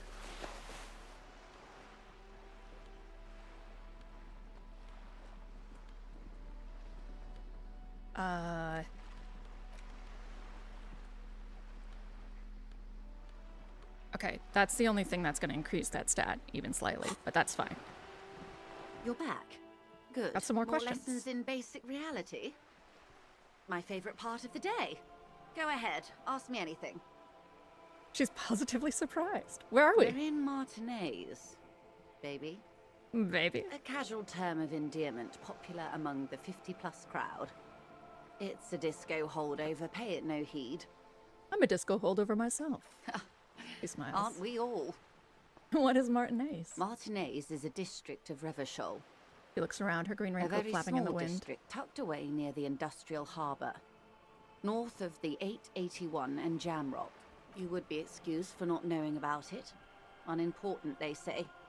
Forgotten, even. Shelled to smithereens during the Revolution.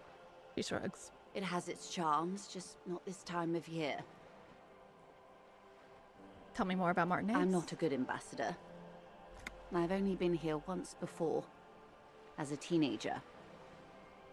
Not a lot has changed. There are ruins, a terminal, fishing boats, reeds, boys with boxy shoulders. Boys with boxy shoulders. This place used to be a province, a workers' resort before the city swallowed it and the artillery did its work. The reeds are the real star of the show here now. The further down the coast, the wilder it gets. You mentioned a sea. What sea is this? It's not really a sea, it's the Bay of Revachol. And the bay feeds into the ocean. Are we near the ocean? Yes. We're on an island in an ocean, the world's largest body of water, the Insulindic. Vast, lukewarm and unknowable, flowing in and out of sight. What's the name of this island? Caillou, as you already know. She looks to the waters. Imagine a pebble. A smoothed-over pebble amidst a great blue sea, misshapen, cracked. The cracks are the river Esperance. We're in the delta of this river, on the 6th branch, the Martinez distributary. It is clear this pebble is of enormous value to her. Okay, that's Martinez. What's Revachol? Revachol? Revachol is what you call a city. What kind of city is Revachol? The great kind. As if it's self-explanatory, beyond patriotism, a fact. What makes Revachol great? History, detective. They built this city to resolve history. Our part in it, at least. Our centuries. Okay. Who built this city? The nations of the Occident, or migrant workers from Seminine and Ile-Marat, depending on your creed. When was Revachol built? In the DeLorean century. 380 years ago. And why will it resolve history? They say it's where the terrible questions of our time will be answered. The tensions are highest, the fault lines deepest. Okay. By that I mean conflicts. Ideological conflicts. The stuff of men. Why here? We are standing on a fertile, self-sufficient island able to sustain up to 200 million people in the middle of the Insulindic Ocean, the world's connective tissue. She smiles. It's where the money is.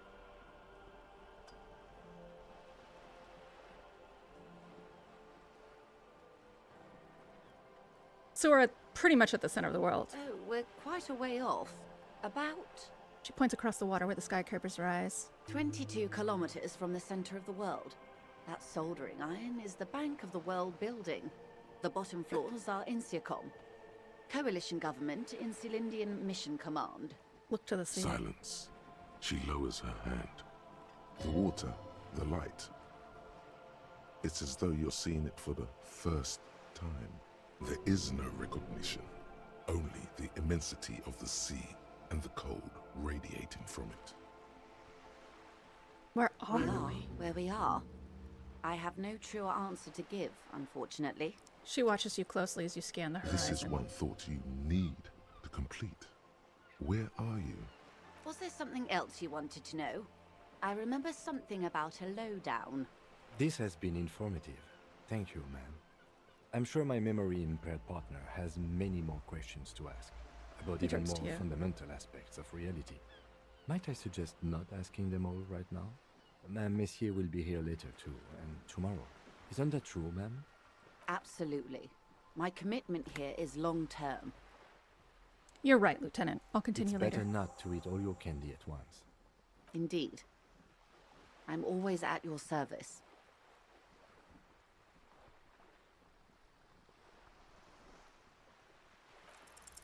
It remains a mystery what you mean by this something close. This isn't about you. It's about reality.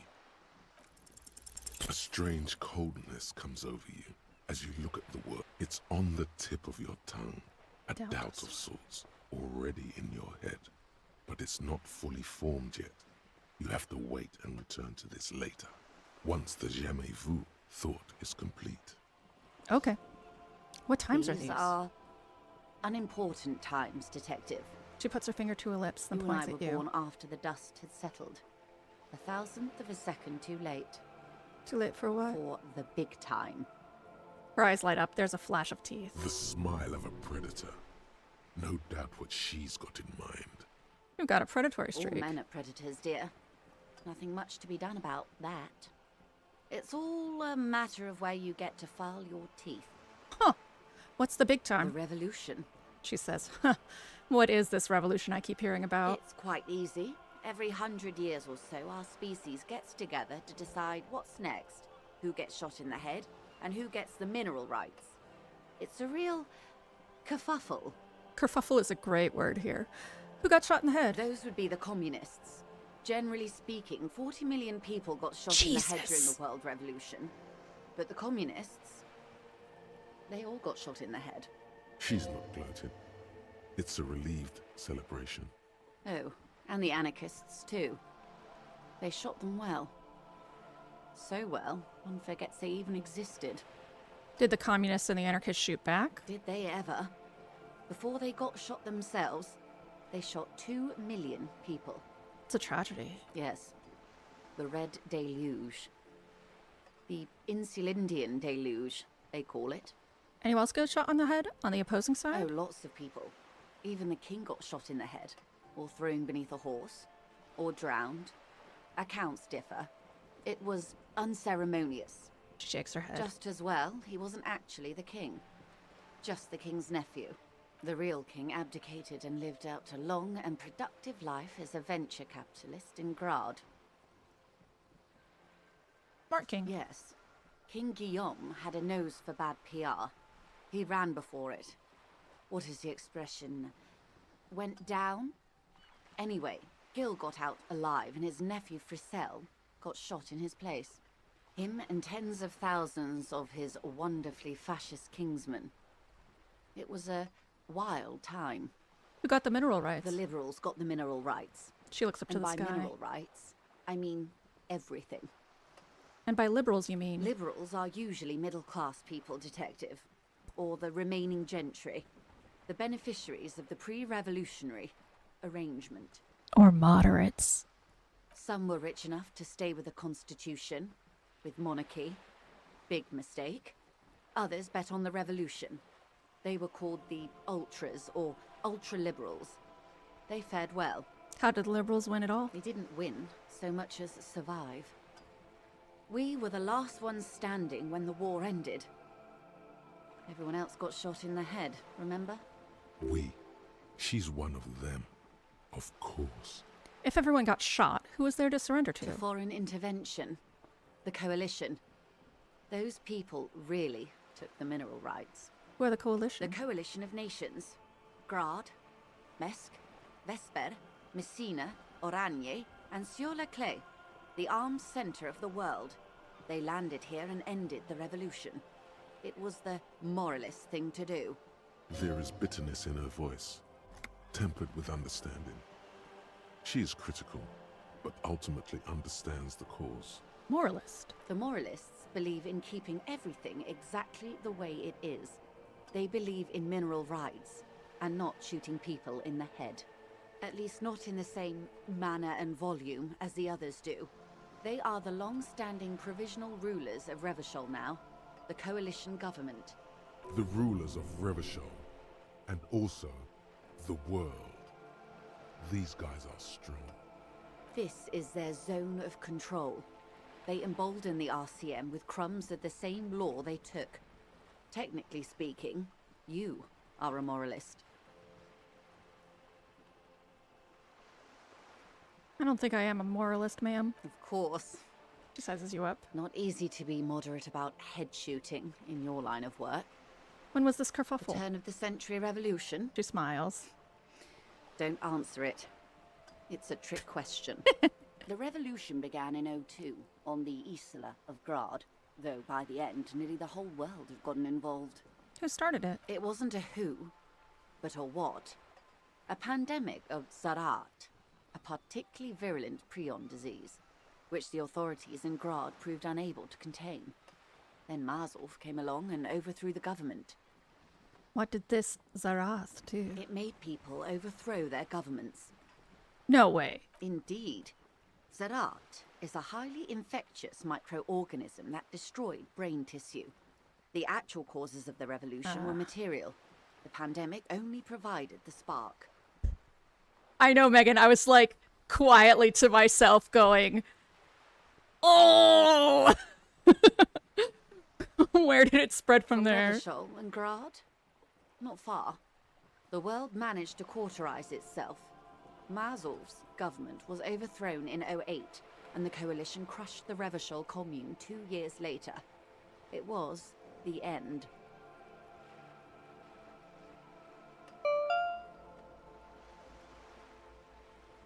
What came next? Why?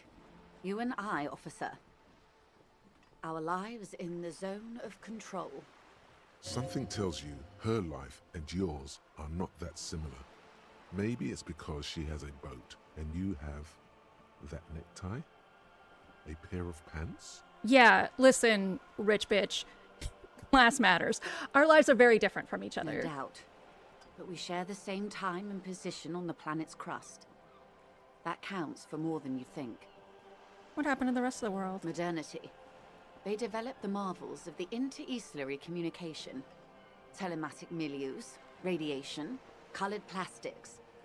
Meanwhile, in Revachol West, the aftermath continues for the 5th decade. It's been like this for how long exactly? 43 years. Hard to fathom, I know. What have we been doing all that time? The 20s saw a decade of urban war, west of the river leveled, offshore platforms in flames. Still, it's regarded as an improvement on what came before. '08 to '19 was simply hell. And after that? The 30s? Things settled down in the 30s. Revachol East transformed itself into the world's largest tax haven, with the international community's blessing. For the first time in a long time, it seemed like things were going somewhere. Were they? No.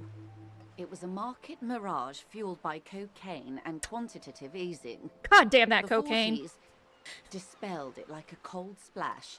An Isla-wide hangover, you might say. And here we are.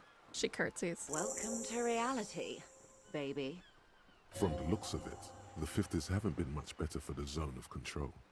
You can see it in her eyes. Days slipping away. You don't seem to be thrilled. I've no right to be dissatisfied. She shakes this her shirt head. is Barbara Muscova. This raincoat is impervious to rain and is guaranteed for 100 years. My daughters will wear it. No, it's just... She looks at the crumbling tenements, paint flecking from the stone. We could have had so much more.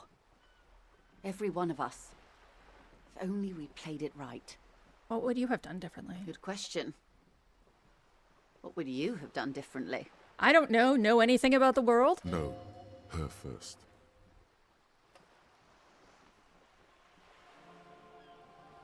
I asked you, who are you in all this? And I asked you, past-less detective of the Citizens Militia, what insight has acute encephalopathy given to you? Here's some wisdom, lady. Say the death thing. The death thing? I would have sought a medical solution. Sounds like Zarat drove those people mad. A cold creeps up your spine, reaching its tendrils up your neck, toward the back of your head. So a quarter of humanity simply lost their minds. And how would you stop a prion, a complex folding protein, unlife, with the technology 50 years ago? With some hygiene, modest social care, perhaps a little research program. The wind stops, and for a moment, there's silence. The charge dissipates into the dark water. All is quiet on the Martinez Inlet. There is peace in the heart. Good hygiene. Really. A very moderate solution to an extreme problem. It's those sort of half measures that doomed the authorities in Grad. When they failed to step up, Marzov and his party stepped in. In this particular case, maybe a more robust state response might have been appropriate. Opinions Lieutenant puts expressed down his here notes for a do moment. not reflect the official position of the RCM. And what is your official position, Lieutenant? Yeah, Kim. My position, ma'am? My parents got ripped to shreds in the revolution. I would have gone the same way. I was saved by being 2 years old. That's my position. The abattoir. The abattoir? God damn it, so much vocabulary. Abattoir. A slaughterhouse. Understandable. She nods. That's enough about the They times. are what they are. Who knows? An afterbloom may yet come. Anyway, enough sentimentality. Is there anything else you want to know? Is that what the moderates think like? The times suck, but maybe an afterbloom will come? If I just wait it out? Is that what boomers are thinking? Maybe I'll die?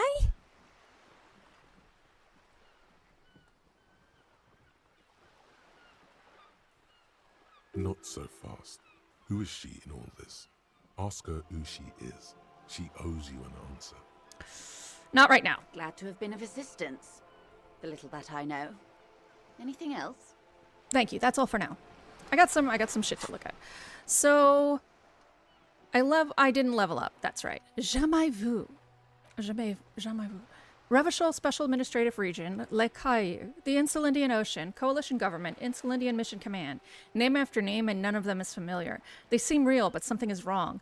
You feel like a kid looking at stickers on the fridge. Trouvant, the Apricot Company, World Games 34.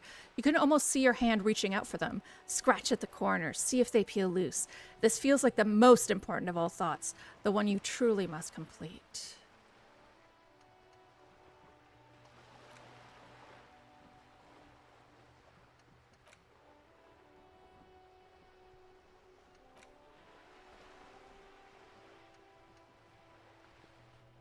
Okay, I just have to level up.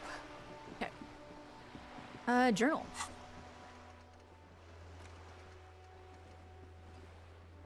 I did get a reality lowdown, but I'm gonna be bothering her more later. I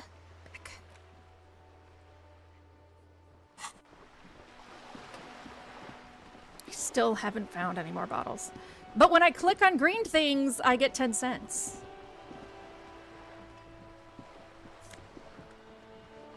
Bottle!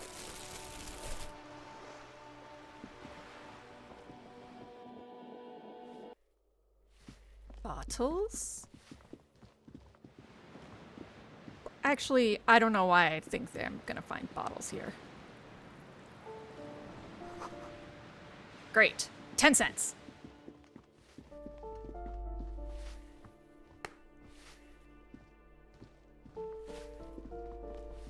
Fine, I'll use Wazda. Is she not here anymore? Great. No bottles.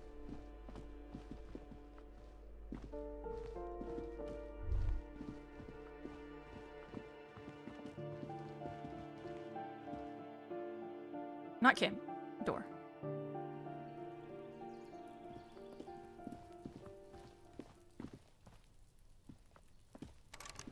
Okay, none of that. This door is made of metal and appears to be reinforced. All right, he's not there till the evening. Bottles! I want them. Get over it.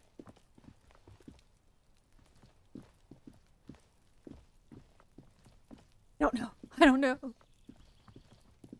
Fine.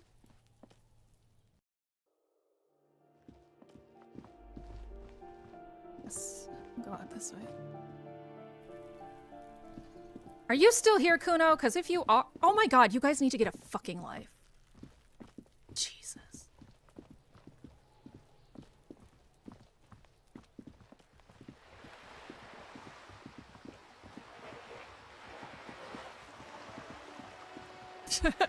To a 12-year-old. Wow. Really being a good representation of humanity there, Hildy. Oh, this guy. You're new. This shit ain't nothing to me. Alright, well. I'm sorry, guys. I still haven't found your bull.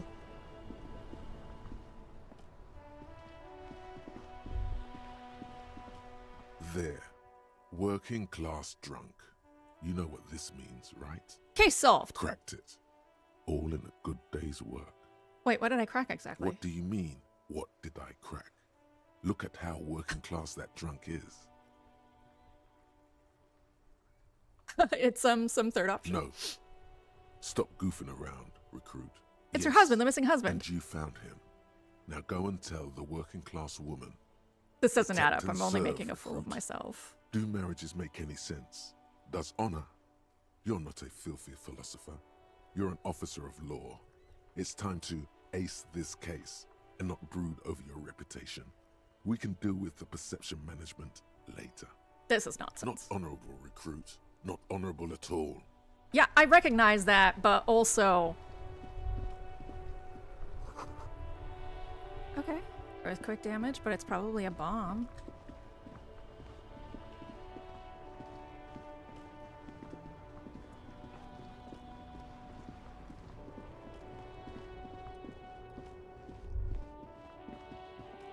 Sewer grate, a gateway to the River of Filth. Can I go in there? No, not yet. I mean, I think I'm gonna have to for this water pump. A couple of indicator lights are missing from this control panel. Loose wires dangle from the now vacant holes. In the middle is a lever. Beneath it, a small metal plaque. This panel usually closes the water lock, turning it into a bridge that lets you cross the canal. But there's a crashed salmon and butter sign in the way. Pulling the lever probably won't do anything. Why are you stuck? Stop being stuck. Thank you. Pull the lever up? Pull the lever all the way up until the metal clicks against the contact pins. You hear a soft clunk. Then, nothing happens. Release the lever. The spring brings the lever back to its original position. You still need to close the water lock to get across the canal. Some other way. Wasn't there a sign over there saying functionality will be restored on Wednesday morning? Leaf. Fine. You know what I want to do is pursue her husband, but I don't get to do that. Helpline to the company that controls the drawbridge. Okay.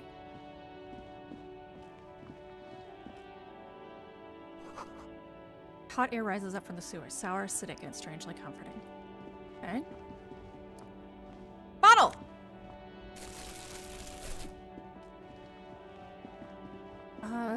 We could check the change in the lorries.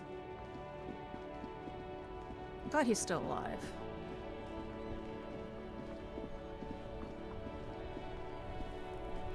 Make way for the master poet. Alright, bye.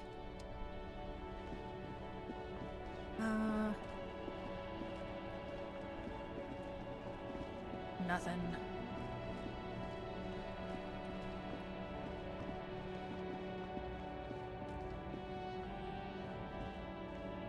Wonder if Pale Rider's still over here.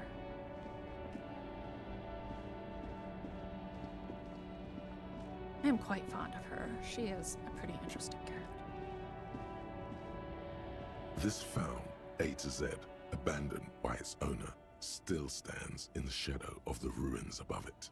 Open The the smell of doors. cigarettes you close the... No need for that.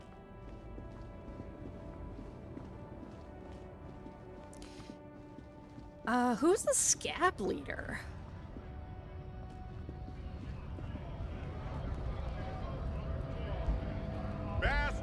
There he is. We have a right to work.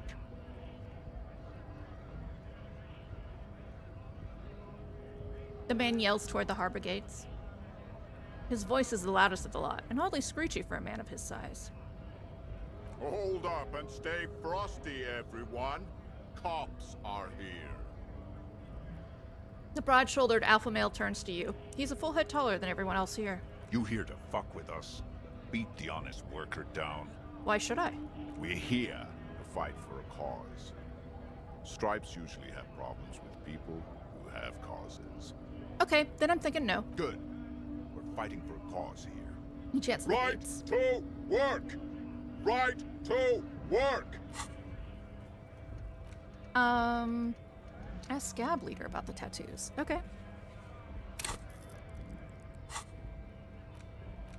I can't access that yet. Okay.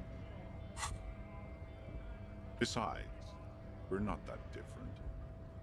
It helps if people see us talking, cops and strikebreakers together. Shows authorities are on our side. Builds confidence. I have some questions for you. Maybe you should ask them the questions, like why we're not allowed to make a living here. Shame on you! He bellows to the gates. We have families to feed, you piece of shit. He points his finger at the man sitting on the railing. So do we, Scott. Call me mañana. Welcome back, the loitering man hollers in return. I think you may be able to help me decipher some tattoos. Don't think so. He grunts, barely glancing at it. Suddenly, this feels like a really, really bad idea.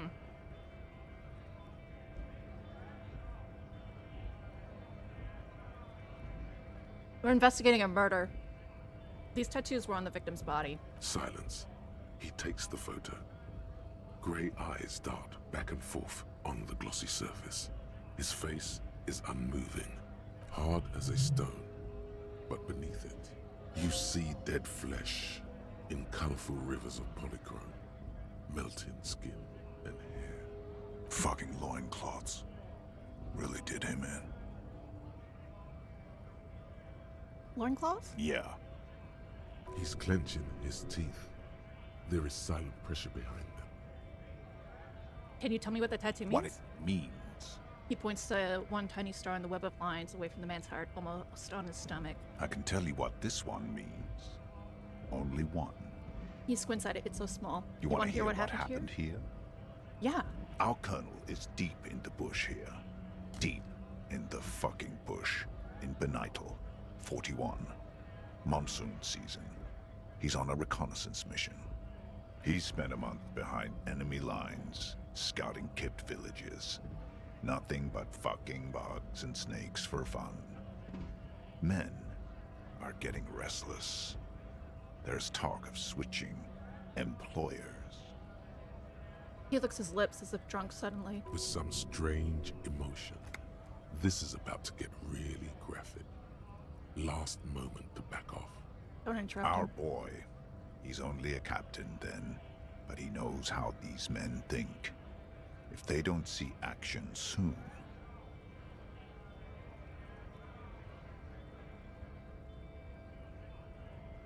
His voice gets strangely quiet. A long, long way from right to work. His gaze pierces the paper. At dawn, he comes upon two kids, breeding in the bushes by the river. Or maybe they weren't breeding. Maybe they were just making eyes at each other. I like to think they were breeding. We shot the boy. He was useless, but the girl, she was nice. A little fat, you know, but not too old. I'm sorry? Megan, okay, clean dishes are put away. Dirty dishes are washed. Counters have been cleared and cleaned. Living room is tidied, if not perfectly pristine. Trash is ready to go out. You can eat! Congratulations! Trigger warning, everybody. Say nothing. She was quite the entertainment for the week she lasted. Expired in the hands of Sarge Mason. The kind of guy who'd make Chief there shit his pants and cry like a bitch. He nods towards the man on the gates. God. He suddenly bursts out laughing. Mason couldn't let go. Cut the tits off her cold body and fucking ate them. Said primitive spirits were watching over him now. Drowned in a creek a week later. Spirits my ass.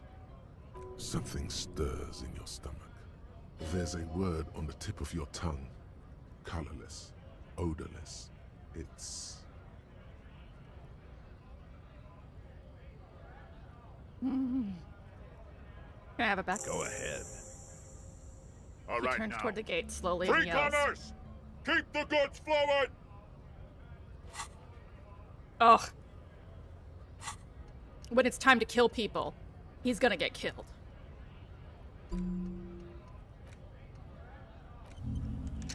He's gonna get so killed. So fucking killed.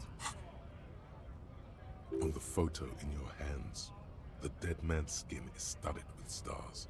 Tens, hundreds of them, littering his dead skin.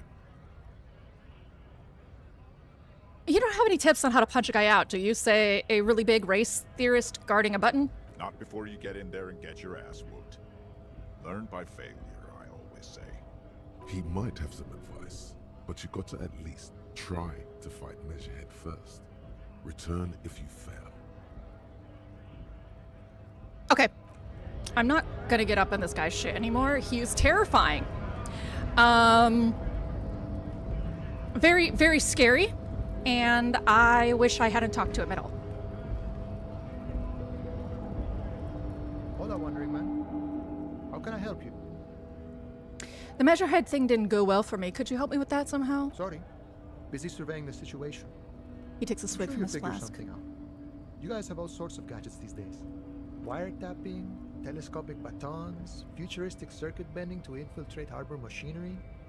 Maybe you could even knock that Kowalson crane over using some remote controls.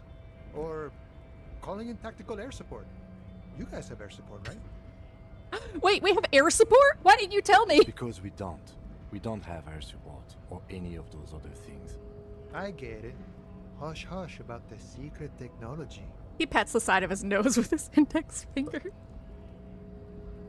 Something changes in his disposition. A merciful smile in the corner of his eye. All right, I may have some advice for you on how to deal with Jean-Luc there, out of solidarity to the RCM. It's low in technology, however. Yes? First, don't fight him, obviously. Second, get him to share his theory by being subordinate. Admit your lack of expertise. Basically grovel. That's how I do it. He tips spur and You're concludes. Maybe that would work. We'll have to see. I've come to Martinez investigating a Murder, huh? murder. That sounds like a lot of hard work. You'd never see me investigating a murder.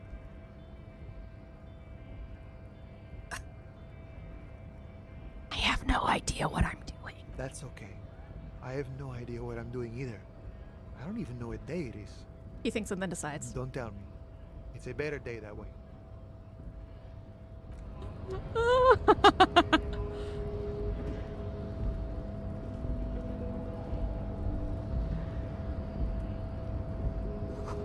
Hermetically sealed door locked by electronic means. There's no lock picking or door kicking in this one. And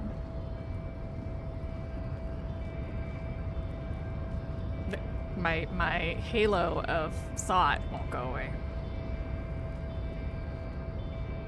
Your race descent has only worsened since I last saw you. You have really let yourself go.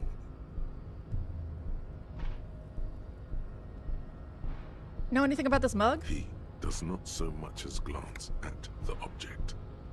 This your kind of thing? Stop showing me your pathetic cup. I have no interest in it. Does he strike you as the kind of man who puts mugs into trash? Yeah. Okay, let's try this. Subscribe to his advanced race theory. Ask what kind of races there are first. Classification is core to this stuff. This motherfucker, I was thinking about you and made a phrenology gag. You fucking piece of shit. You're ruining my life. Measurehead, I am new to this world. Help me understand its races. I need to know what kind of different races there are there. Do you? The lieutenant looks at you. I do. There are 3 categories of race. Categories. The heroic races. Tibe, the servile races. And the vile CF race cauldron of pederasty. Which one do you need education on? Type A. Those are the Simonese, the Areopagites, and the Occidentals, excluding the Maun, of course. The Maun are riddled with eczema to the point where they find it impossible to smile. They are all lactose intolerant, a common result of inbreeding. A receding genetic pool has led the Maun on reprehensible street parades. In Maun cities like Stadskanal and Vredefort, wearing wooden clogs on their feet and little green tassels on their hats. Who exactly are the Maun? You know them by the names of their nation-states. The Oranese, the Gotwaldians, and the Königsteiners. My people simply call them Maun. So the Dutch, Königsteiners is probably Germany. Gotwaldians, Austria? Oh, Austria. The Maun are proof that you can have too much Occidental racial purity and tassel-centric culture. And tassel-centric culture. Inbreeding has led to a lactose-intolerant subrace whom no one can take seriously.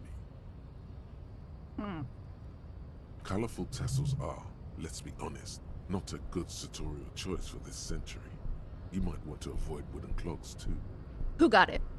Okay, got it. Who are Type A then, in your view? Vespertines and Messenians of Vesper and Messina, the ancient Meteorans of Meteo by the golden Pisantic Sea, the Suren of Sur-la-Clé, and even the North Königsteiners, all have Type A race propensities.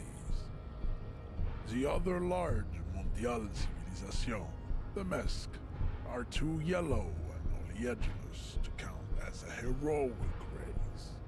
True, they are violent and expansionist, but they have a glandular problem. He draws his finger across his face. Overproduction of sebum. What? Sebum is leaking into their brains, making them listen to El Mariachi music and eat toxic minced meat-based food, which in turn only produces more sebum. And who are the Semones and Areopagites and As Areopagites? proven by the Maun and the Mesk, Occidental Type A is in retrograde. The Semonese and the Areopagites are on the ascent. The Semones are... The indigenous people of this, the Insulindian archipelago.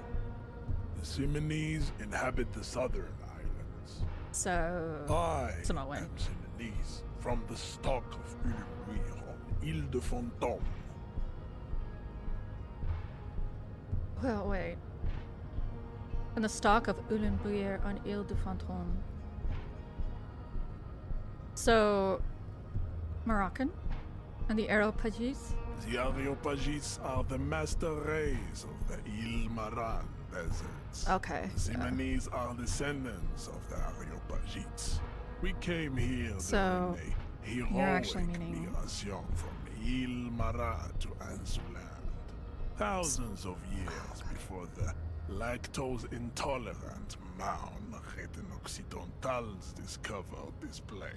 So you're really talking about Francophone Middle Eastern countries like Albania, Armenia. Oh, no, Armenia. Yeah. So you're talking about Central Europe, I guess, and a little south of that, and then Afghanistan and Iran. That's the Persians, the master race of the Ilmaran deserts. So Semonese would have to be like Iraqi, Iranian.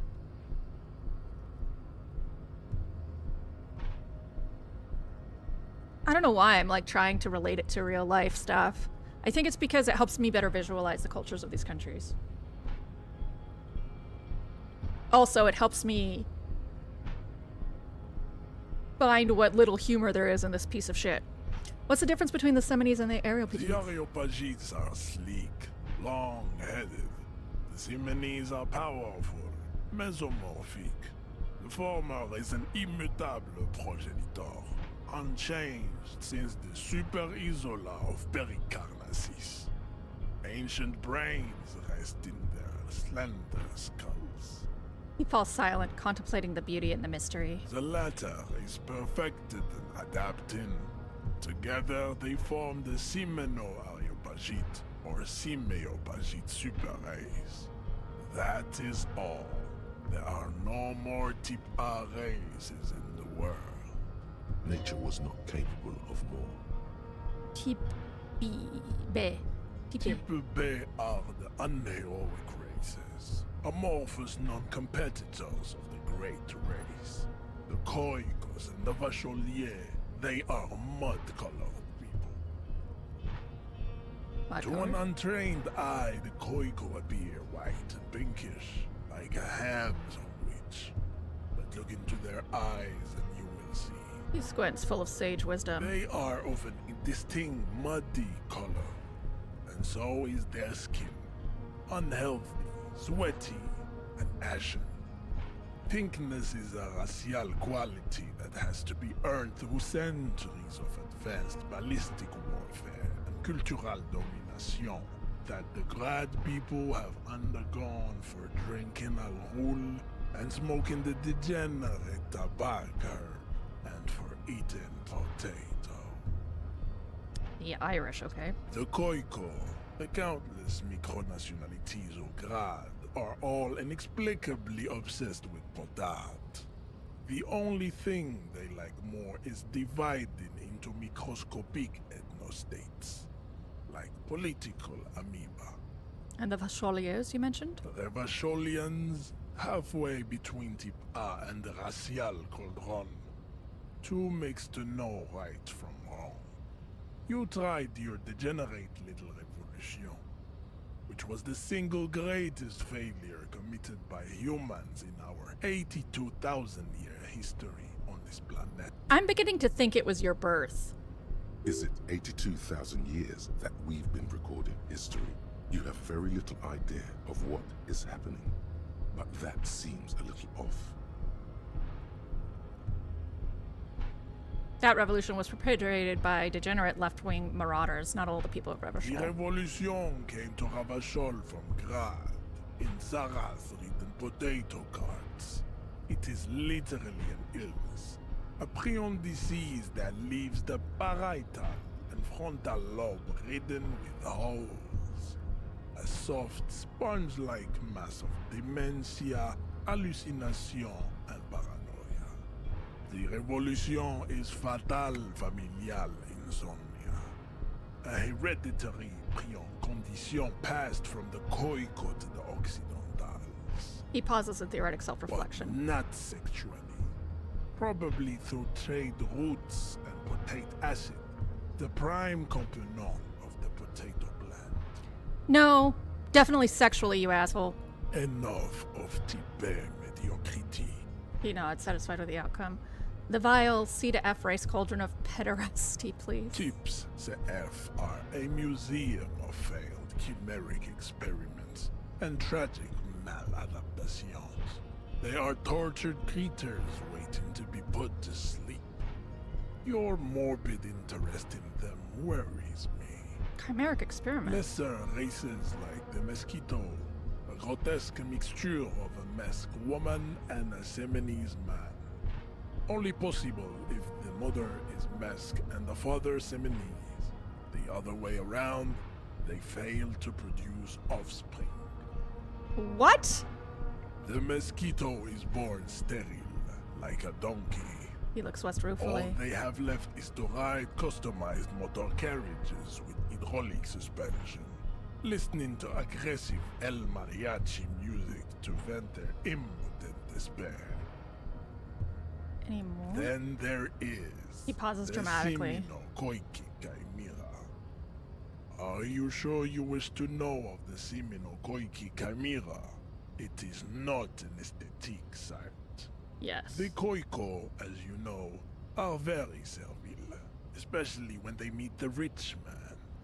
Racial scientists have toyed with the idea of crossing the Seminese with the Koiko to produce a super worker of Seminese strength and great servility. This will never happen. The Seminese and the Koiko may have similar interbreeding problems as the mosquito. We will never know precisely. No Seminese man could maintain an erection in the suffocating potato stench of a Koiko woman or Koika. But enough. It is cruel to entertain ourselves with the deformities of Type F. Were there any able-bodied races you needed education on? Now that we've been through all the types, do I understand advanced rave theory? You understand nothing. To solve the great race enigma, you have to first ask yourself, what is the race enigma? You have not even worded the mystery, let alone solved it. This is a lot. This game very much does not want you to use this route. This game wants you to punch him. I want to punch him. You need to internalize what you have heard here today, then return to me. This clarity does not come instantly. Okay, definitely not doing that. I cannot possibly imagine what else we have to discuss, Tibere Vacholian. Your love for disco music and venereal disease?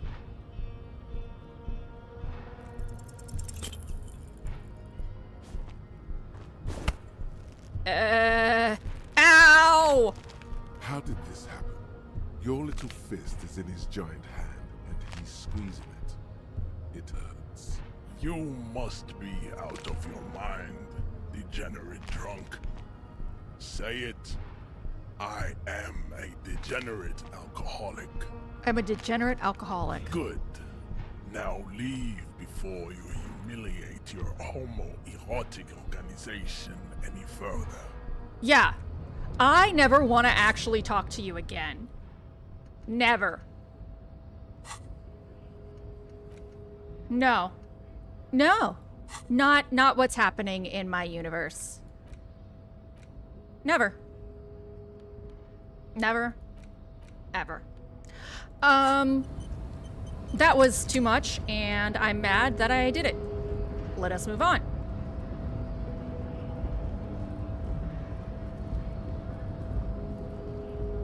Yeah. Kim's got something to say. I'd appreciate it if you didn't force us into situations where I may have to shoot random civilians, because that won't get us anywhere. I'm not even sure the one bullet my chamber holds would even prick that hurt. Ugh. Can't promise that. I might attack him again. The lieutenant groans, but doesn't say anything. That's right. You should do it again. It's the last thing he'll be expecting. Actually, yes. Yes, it is the last thing he'll be expecting, but first, I'm gonna go get taught by the other fucking Why is everyone in this goddamn world so fucking racist? Fucking dicks. Yes, this way.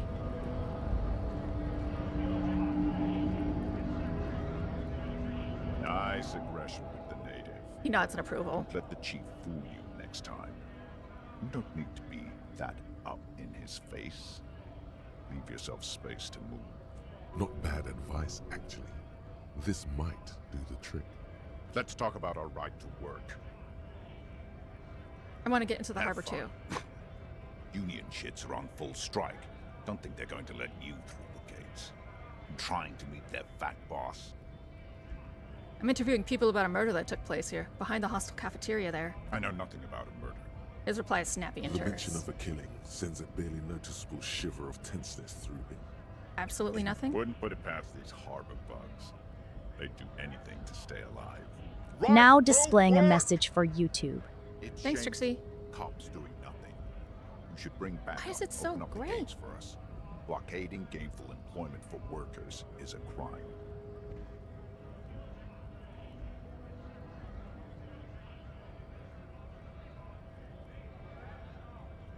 Nope. This is the least gray I can get it. God damn it, game.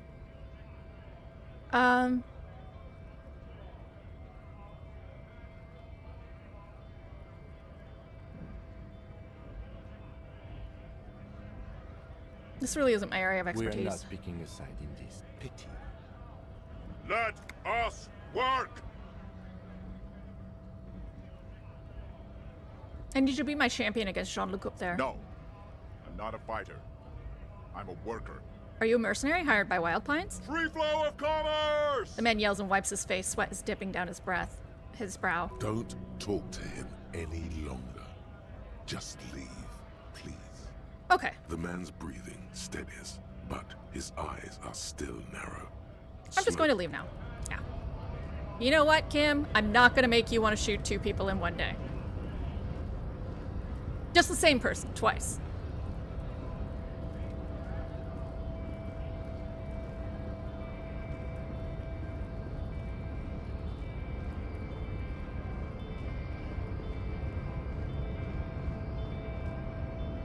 The unpromising raised pupil returns. Okay. Actually, leave for a second. Let's go here. Do I have anything that helps with physical instrument? Probably not. Do I have anything that works against it is probably what I need more than anything. There.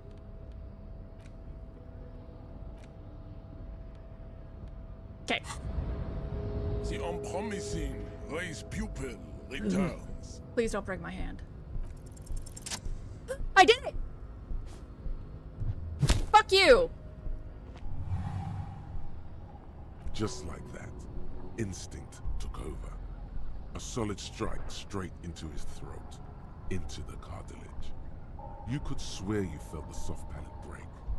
The man is reeling, gasping for air. Time stands still around you.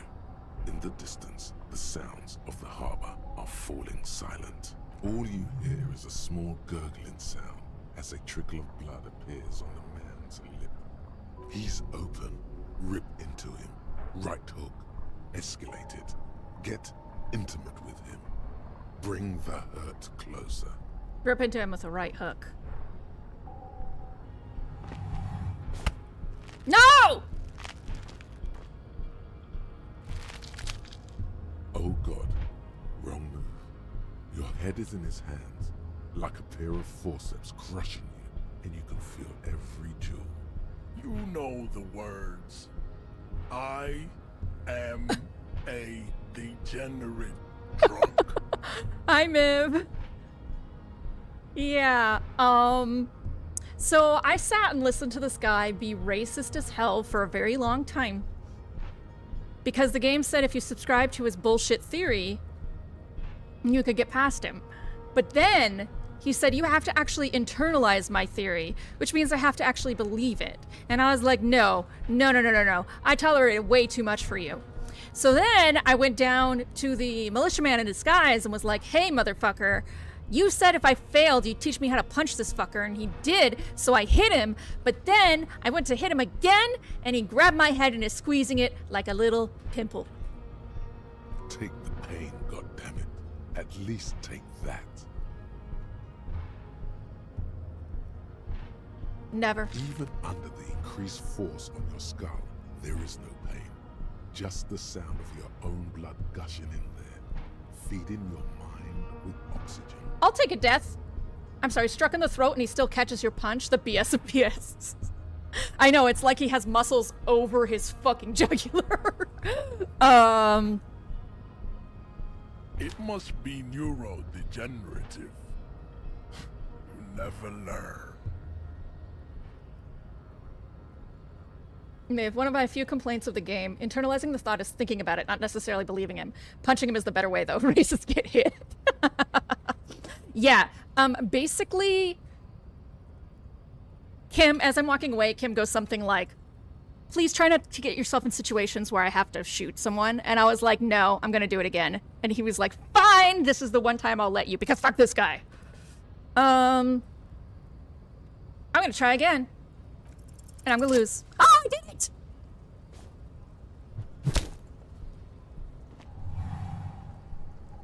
Just like that, instinct took over. A solid strike straight into his throat, into the cartilage. You could swear you felt the soft palate break. I mean, theoretically, the narrator is Tifa Sita F. The man is reeling, gasping for air. Time stands still around you. In the distance, all you hear is a small gurgling sound as a trickle of blood appears on the man's lip. Back up and perform a 360 flying spin kick. I'm gonna fall on the ground. Oh, did it! The man lands with a dull thump, like a broken down puppet of muscles and sinew. For a moment, he still tries to keep his head up, dazed eyes looking at you with unimaginable surprise. To your left is the button. But that's what racists say.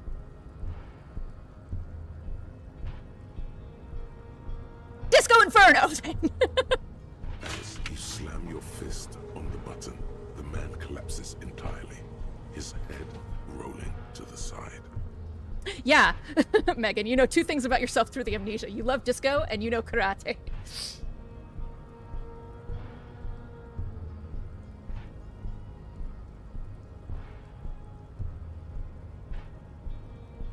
Have a quote to add.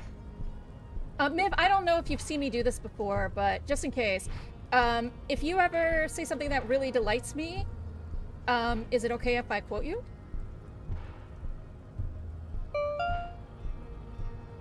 Also, if you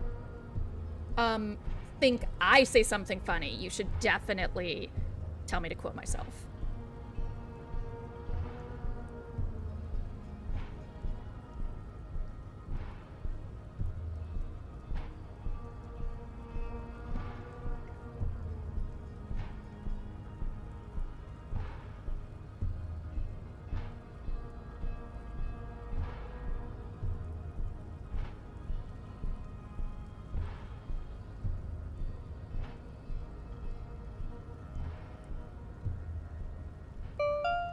I just want that slam immortalized.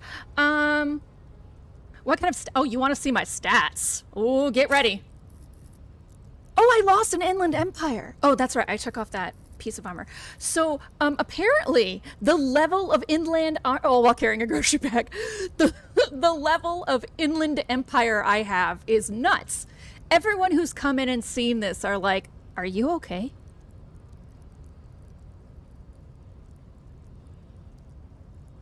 So, guy named New Chill came by and was like, you should be more smart because you can't be a crazy bitch unless you do smarter. You can't be a crazy bitch unless you do intellect.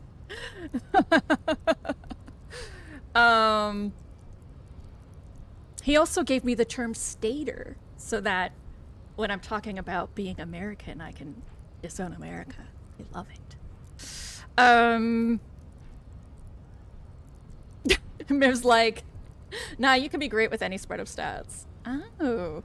Miv, how often have you played this game? I know you're a 100%er. Have you, like, really fucked this game up?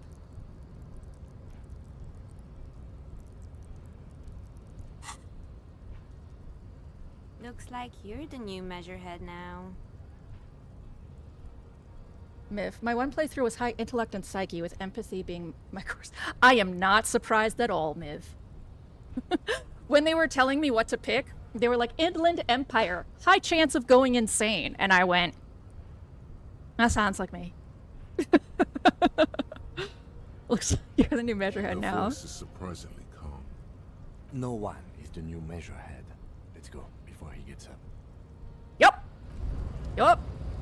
As you turn, a bright light catches your eye, making you squint. Where's it coming from? From a distant sunset, a stage light, flash photography, nowhere in particular. It's just what superstar law officers do. They squint at lights, and they solve shit. Yeah, that's me. I've been establishing my superstardom hard lately. Yeah, you have. You're a big dick cop Dick Mullen, Salam Rocky Bai, badass on-the-edge disco cop. Time to recede into a ludicrous fantasy world. Here we go. Camera, lights. Action! With a sudden flash, the world freezes around you, and you along with it. In an iconic monochrome solution, a black silhouette against a rasterized orange world. It's on. It is hella on. It's better than Sorry Cop, and at this point, better than communist, judging by what kind of communism. There are so many types of communism. And the kind of communism they want me to use is basically Stalinism. So, no.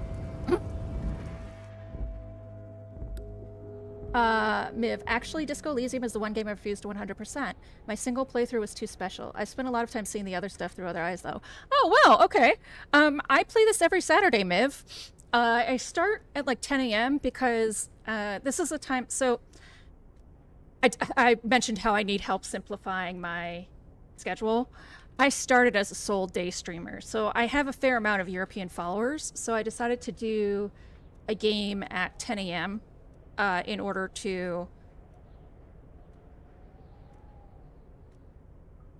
What is that? What? That back look like you carry a trophy around your head? And so... I wanted to, you know, make sure I had a time slot for it. But I've had a real hard time letting go of other day streams. Wait, what did you mean, Vic?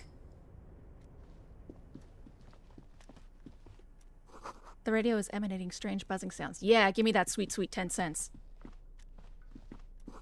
A standard office file cabinet. The drawer seemed to be locked. On second glance, someone has forgotten to properly close one of the drawers. It's unfortunate for the Union to just leave their paperwork lying around like this. Isn't it? Let's see what's inside, he thinks. Open the drawer. Opens smoothly. Inside is a well-organized selection of brown folders.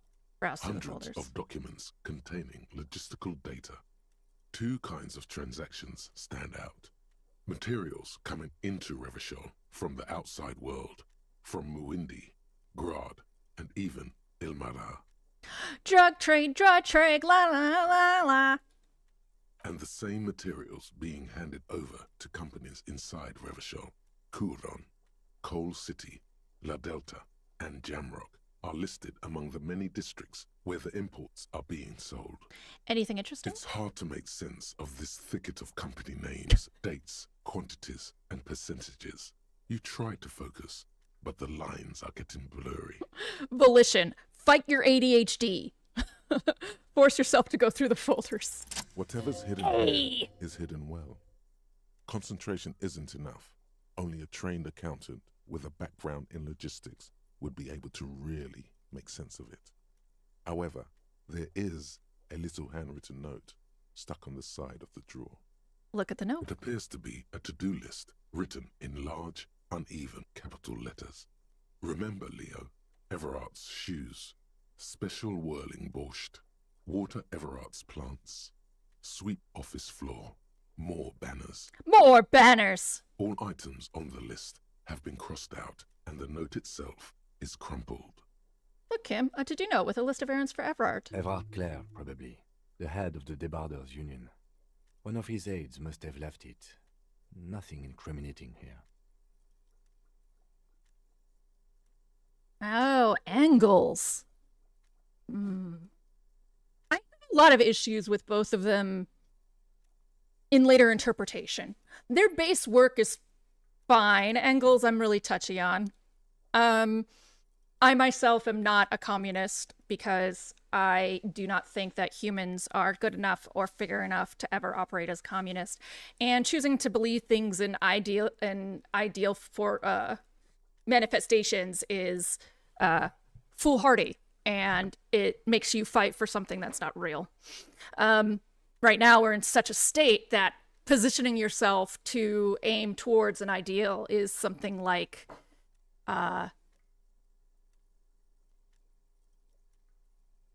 socialized healthcare in America. It's just not going to happen. It's like spitting into a well, you know? So I tend to advocate for what might seem as slightly moderate. I'm not moderate, but I am more on the moderate of the anarchy burn it down side. But it's because it's logical to complete. It might actually happen. And I'm very intensely purposeful in that. I think conceptually, there's validity in talking about it, but believing or ascribing is when it starts influencing your actions. Perhaps I'm saying I don't have the luxury of idealism right now.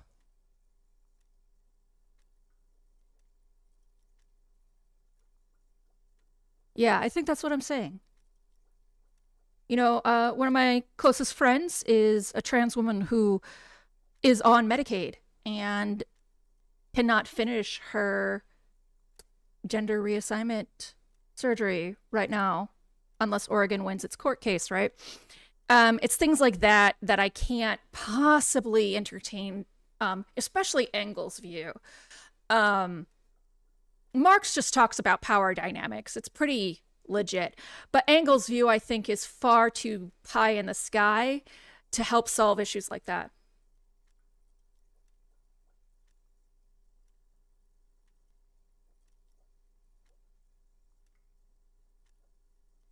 Also, the game only offered me the Stalinist viewpoint right now.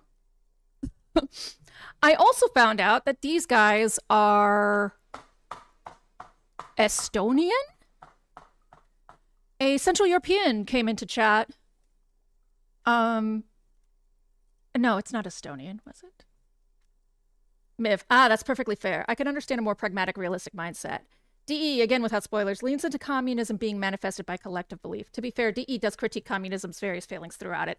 Oh, I really love...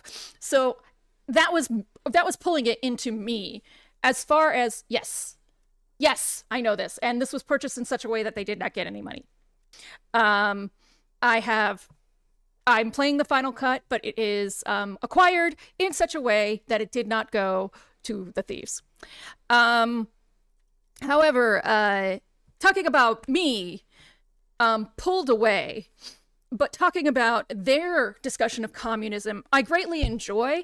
I think that pushing it to Leninism or Stalinism, I mean, it's kind of like one begets the other, is really, really smart. They're talking about the worst manifestation.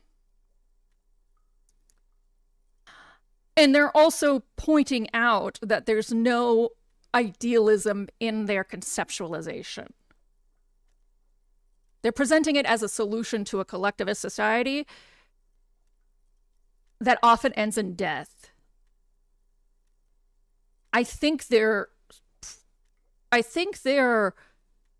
presentation is much more centered around, is a temporary solution more important or valuable than that loss of life?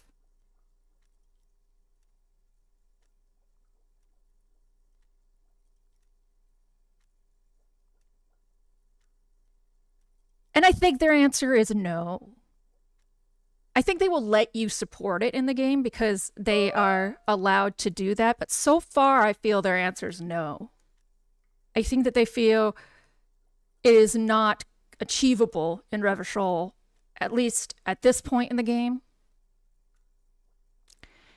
And they certainly have made it very clear that there's always an ideological figure or a single lone hero for communism, which is right against the goal of communism, like right there, right in the beginning is a problem. And it's often called after someone's last name, for God's sake. So I think they're implying, at least for a character like me, who's like 8 Inland Empire or 9, depending on the armor, I think they're implying that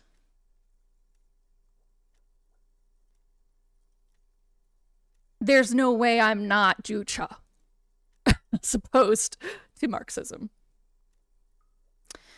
For those of you who don't know, Jucha is self-reliance. It is the ultimately fascist form of communism that North Korea employs. What is so special about this borscht? Code for drugs, booze, blood. Take another Remember, look. Leo, Everard's shoes. Special whirling borscht. All items on the list. Close the drawer. Slides shut. Someone left the coffee machine on. The dark liquid in the pot looks almost sentient.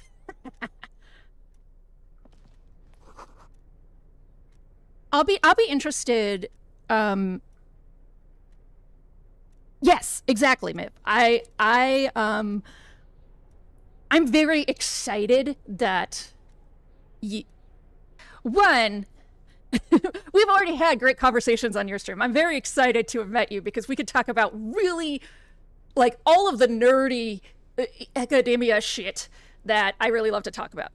But two, I'm really excited to hear what you feel when I've reached a point where I feel it won't be spoilers, or when you think I've reached a point it won't be spoilers. Yeah. Every worker, member of the board, is written on top of the flyers. Yeah, that's a dumb fucking thing. Oh. A place! Stop. Click that. Collecting rainwater. I don't want to go down the stairs yet. I just want to run. I got to the bottles!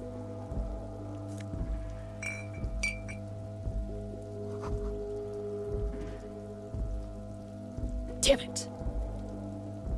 No actual cigarette.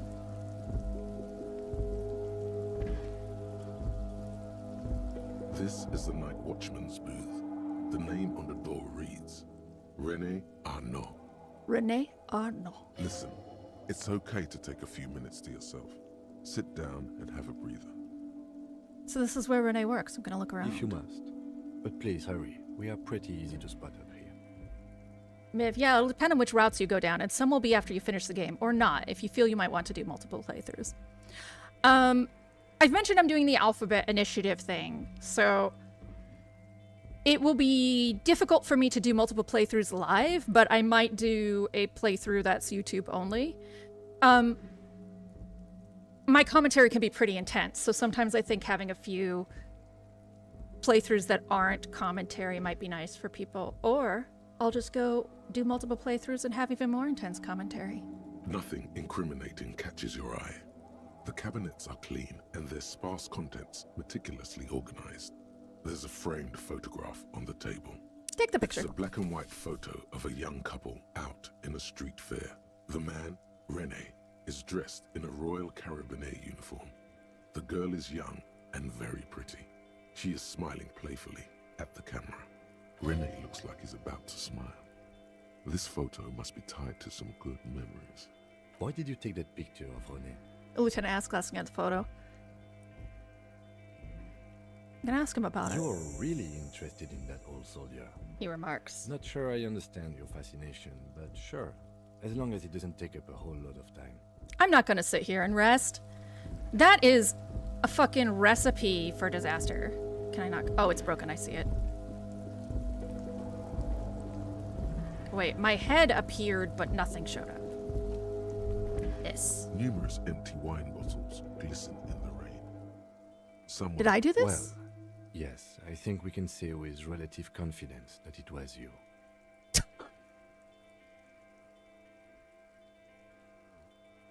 This is really sad. I must have been miserable. Yes. This scene isn't exactly ripping with joy. Let's just move on. He turns to leave. Booger. Let's go down this way. Well, what does this say? Oh, yellow? All around you, great machines in quiet. In quiescence! In quiescence! Y'all know what quiescence means? Quiescence is like... That's a fucking botany term. Inactivity or dormancy.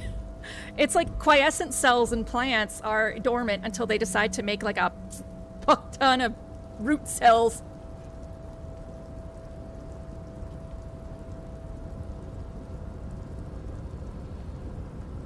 It was also the most scandalous answer on one of our one of our tests that I was a TA for.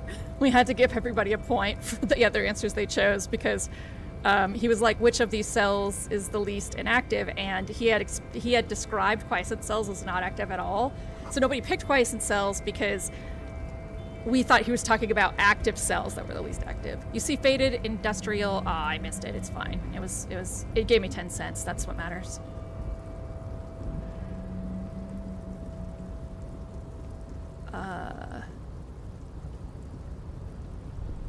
Oh, wait. The shipyard ahead is oddly quiet. The great machines are sleeping. Yes, that's what quiescence means.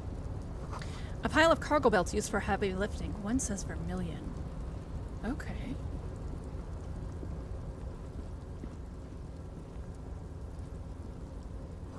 Industrial-sized thermos smells like burnt coffee. Money! There are only 2 rules to this playthrough. 1, be stupidly honest. Awkwardly, stupidly honest. 2, money. The banner says under the weight of rain and snow, white waves on red. Sings, soon, oh soon, the green is gone and everything is red.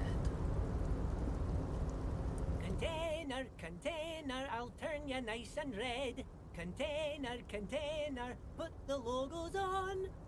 The accent is so thick, it's impossible not to notice he's Ubi, from the vanishing peninsula of Ubisund. Spelling is corrected. Container, container, used to be Wild Pines. Container, container, now belongs to Everard.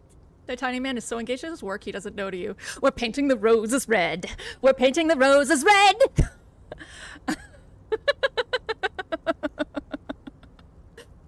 Oh man, oh man, oh man, oh man.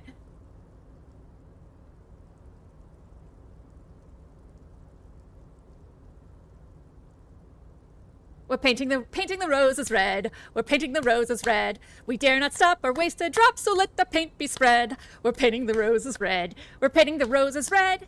Painting the roses red, and many a tear we shed, because we know they'll cease to grow. In fact, they'll soon be dead, and yet we go ahead, painting the roses red. Painting the roses red. We're painting the roses red. Oh, pardon me, but Mr. 3, why must you paint them red? The queen, she likes them red. If she saw white instead, she's ready to fuss, and each of us would quickly lose his head. Since this is the thought we dread, we're painting the roses red. Painting the roses red. We're painting the roses red. Don't tell the queen what you have seen or say that's what we said. But we're painting the roses red. Yes, painting the roses red. Not pink, not green, not aquamarine. We're painting the roses red.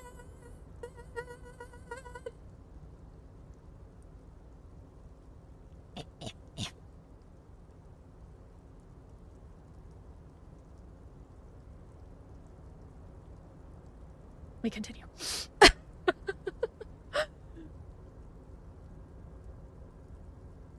Hi! Everard, he looks after everyone. Huh? Well, hey there. How can I help you, mister? The look in his deep blue eyes is as sincere as you've ever seen. Kind of makes you feel like an arsehole for no apparent reason. I see you are not a union man, mister. Did you get lost? You're not one of them scabs, are you? A shadow passes over his face. What is it with you people in scabs? I don't personally mind. Folks is just folks, you know, and folks gotta eat. He doesn't seem to be waiting for you to answer. Just some of the other guys don't look too kindly on the scabbing kind, if you know what I mean, mister. You're Ubi, right? Oh, yes. Born and raised in Irish, mister. Mum had to leave my dad after he got a bit violent. Took us here to the new world. I was about 10 then. Too old to lose my accent then. People say us Ubis are up to all sorts of trouble with sheep and other animals and whatnot. I just want you to know there was never any of that where I come from. No, sir. Those are just nasty rumors. You are precious. Thank you for clarifying that, sir. What are you doing with the containers? Painting the containers red. Oh, I'm just making some covers for them containers here. Yes, I am. Yes, I am. So it's easier for the crane operators to spot them. That's not high enough for me to do now. Sure, let me ask you about something else. Mister. About what? Where's everyone? The harbor is empty. Oh, most of the guys are down at the gates, keeping the scabs from coming in. He leans in with a confidential look. We're on a strike. The whole union is. Doesn't change his volume at all. When you're on strike. Ha! We haven't worked for 2 months now. So no one is working? Not everyone is down there, of course. Mr. Evrard is in his office, where he always is. And Jean-Luc is guarding the gate. He pauses to but think. Titus and his boys got into some drunken trouble and Evrard sent them on a nice vacation. For a week or so. He stops, but seems eager to tell you more. What trouble did they get into? Oh, I'm not really supposed to talk about that. That's union business. He smiles and leans closer. Him and his boys stirred up something in town. Probably drank too much and got into a fight or something. I heard Mr. Evrard telling them to take some time off. Don't go all bad cop on this simple, friendly fellow.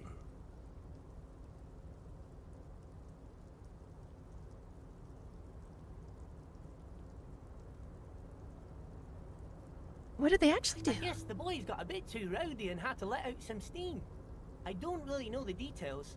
That's just how boys are, you know. Another chuckle. I haven't been in a fight since I was in middle school. Easy, Leo. Let's keep this on the hearties. He looks to you for assistance. Too rowdy. Leo, what kind of fight did they get into? Did they kill a mercenary? Too late. Leo's mouth is still moving, and the words are spewing forth. Words, words, and look, even more words. This guy could go on till the end of days. And I could probably listen to him. Now he's talking about some drunk sawmill owner who... No, he already switched to a prized fishing rod he apparently owned at some point. You know what? Just cut in there with your questions. Do you work here? Yes, yes. Everybody needs a job, and this is my... Everybody needs a job. Leonard, by the way. Leonard Bellick. Yes, I do. But everyone calls me Leo. The little man raises his hand in a welcoming gesture. I'm like Mr. Everett's right-hand man when Mr. Edgar is out of town, and Mr. Edgar's right-hand man when Mr. Everett is away. Actually, Miss Beaufort is the right-hand man, but she's a lady. A good-hearted chuckle. Who is this, Miss Beaufort? Lieutenant looks up at Leo. A real pretty lady with a skin like those Douai Sucre candy bars my missus likes so much. Them are real nice to suckle on once the dinner is done and me and the missus sit down beside the radio. No, come on, guy. Nobody uses the word suckle in that context. But I can't listen to the radio all the time. There's so much to do around here and I'm always busy keeping things running here. Yes, I am. Yes, I am. I think you're doing a great job around here, Leo. Yes. This place really seems to run like clockwork. Keep it up, Leo. The lieutenant smiles at the little man. Now displaying a message for Means a YouTube. lot, really. Thanks, Trixie. Sometimes I feel some of the guys don't really get how much I bust my ass for them here. But you guys are all right. The white rectangle on your clothes might not mean an awful lot in Martinez, but the recognition from an authority figure made Leo's day. Are you the Leo who wrote the note to make more banners? Oh, yes, yes. He I replies leave all excitedly. kinds of notes for myself. That old head of mine ain't so good at keeping things in no more. I almost forgot about the borscht. What was that about the borscht? Oh, yes. I've been taking special whirling borscht to the men every day since the strike started. The little guy chuckles merrily. You are the most popular person in town. It's very, very good. Makes a man feel so warm and happy. I But feel borscht like is I cold. could take on Mr. Renadan's boar dogs every time the lunch is done. Power borscht, huh? Never heard of a borscht that turns little guys into dogfighters. Alcohol, however. What do you mean by taking the soup to the men? Is it for striking? Yes, yes. I'm taking it to them. The borscht keeps them happy and in fighting spirits. Makes you all warm inside. They brew it in the whirling in rags. Hold up. Who makes it at the whirling? Oh, the whirling's cook. He makes it. Them is always talking with Mr. Manana in that weird language and laughing together. He doesn't speak what we speak. He's from Grad. Huh. Borscht is spiked. Oh, sure, mister. Sure. You do that. Yes, sir. He didn't actually understand what you meant, and now he's just nodding along. What's in the container over there? Oh, that one. It's a That container. should be empty as far as I know. Lots of containers here have nothing in them. They're just waiting to be loaded up. I'm looking for the leader. Oh, you want Mr. Everett then? He's an awfully nice fellow, he is. Him and his brother are both nice fellows. They've lived their entire lives in this here neighborhood. He coughs and continues immediately. Guys like Mr. Everett and Mr. Edgar, his brother, are real good guys. Made Martinez what it is today. Mr. Everett and Mr. Edgar and I went to the same school we did when we were boys. Easy now, Leo. I just want to know where I can find this man. Oh, Mr. Everett is where he always is. In his office, of course. He points to the 2 joint containers on your right. Okay, I'm off. Bye now. He returns to his work. Okay. This is his office? The coffee in the giant thermoses is still lukewarm. Stair made of pallets leading up. Oh, this is a nice one, though. That man is huge! A taxidermy fish that tells the time.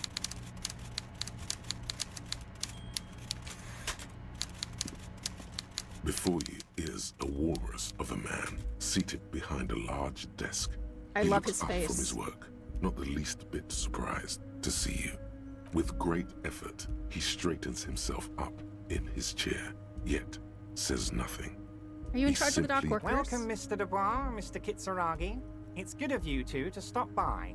Please, have a seat. Oh my god, like the 1920s reporters. He gestures to a tiny chair opposite to his giant desk. I'm Everard Clare, head of the Debarders Union here in Martinez.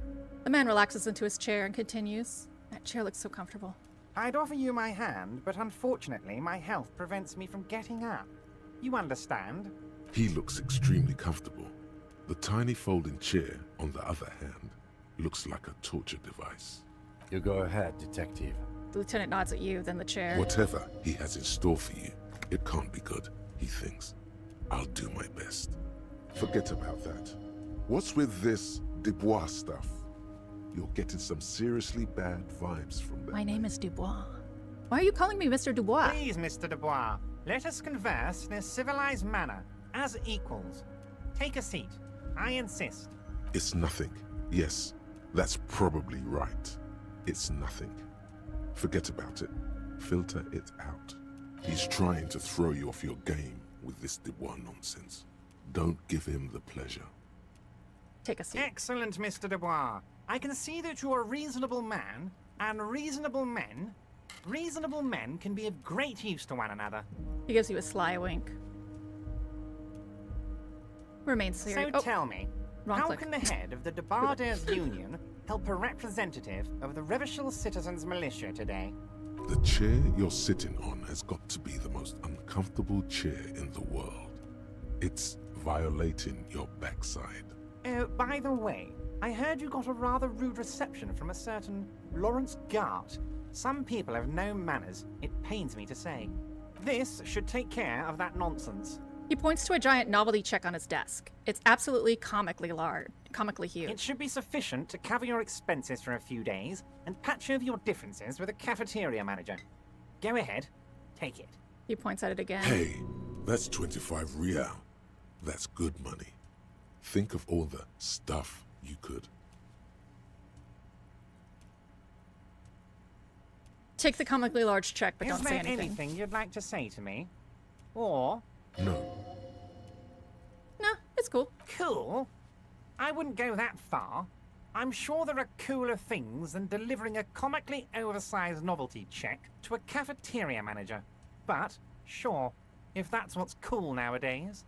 25 real does not cover my expenses for multiple days. Now, I'd like to set your mind at ease about one other matter. Your lost gun. Let me assure you, Union people are on it as we speak. I've got my best hounds looking for that lost gun. How the fuck does he... Man, he's got ears everywhere. Many people have died to that chair. Just, like, ripped from the asshole up. His slug-like lips move, but all you hear is an echo. Lost gun, lost gun, lost gun. The world is swallowed by a black hole of fear. Only 2 words escape its gravitational pull. Lost and gun. I'm not worried. I got this. Are you all right, Harry? You say you got Harry this, Dubois. but you seem a little anxious to me. Don't be.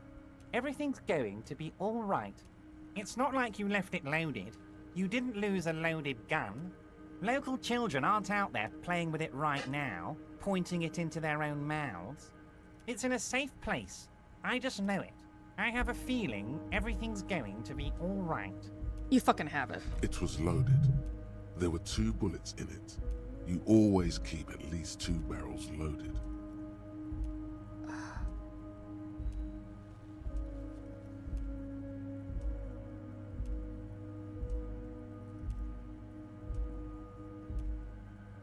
I gotta try it. God, you're sweating. Your knee is jerking. You're about to cry, aren't you? You're about to cry because you lost your gun and those children are gonna shoot themselves with it. No, I'm not about to cry. Mr. Dubois, you don't look so good. What is this, Mr. Dubois? He keeps repeating. Jesus. What is he trying to pull here? You need to cool the fuck down. Chill. I have a volumetric shit compressor. Mr. Dubois! Mr. Dubois! Harry! There are no Harrys. Let your mind go to a safe While place. Everard is distracted by your odd behavior, the lieutenant's eyes are mapping everything around you. The folder, desk, papers on the wall. Mr. Dubois, are you okay? Can I get you a glass of water or something? Are you having some kind of medical emergency? Maybe you could use your hands somehow, in a kind of throw-in motion, like you're throwing that Mr. Dubois act right back at him. He's Mr. Dubois. Actually, this chair is uncomfortable. I could use that glass of water. What an odd demonstration of... you got me, Harry. I don't even know what. As entertaining as it was, I'm afraid we're wasting our time. And I'm an extremely busy man, as I'm sure you are too. Okay, enough. We are here to ask you some questions pertaining to a murder investigation. Quick, here's your window. Get yourself together and ask him questions. Police officer questions.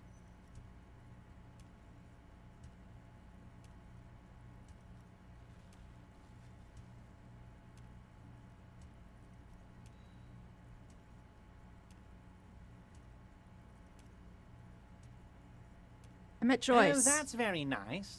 I haven't gotten around to her yet. I'm very, very busy, you see. I hope you're getting along. He adjusts a button on his sleeve. One thing I want to make very clear, Harry, is that this is not some kind of union versus corporation situation. Everyone is just pals here. Just pals? Yes. We're all trying to do what's best for Martinez. Don't feel like you shouldn't work with her just because you and I are such good friends. I'm not a jealous guy. Whoa, that's so nice of him. Suspiciously nice.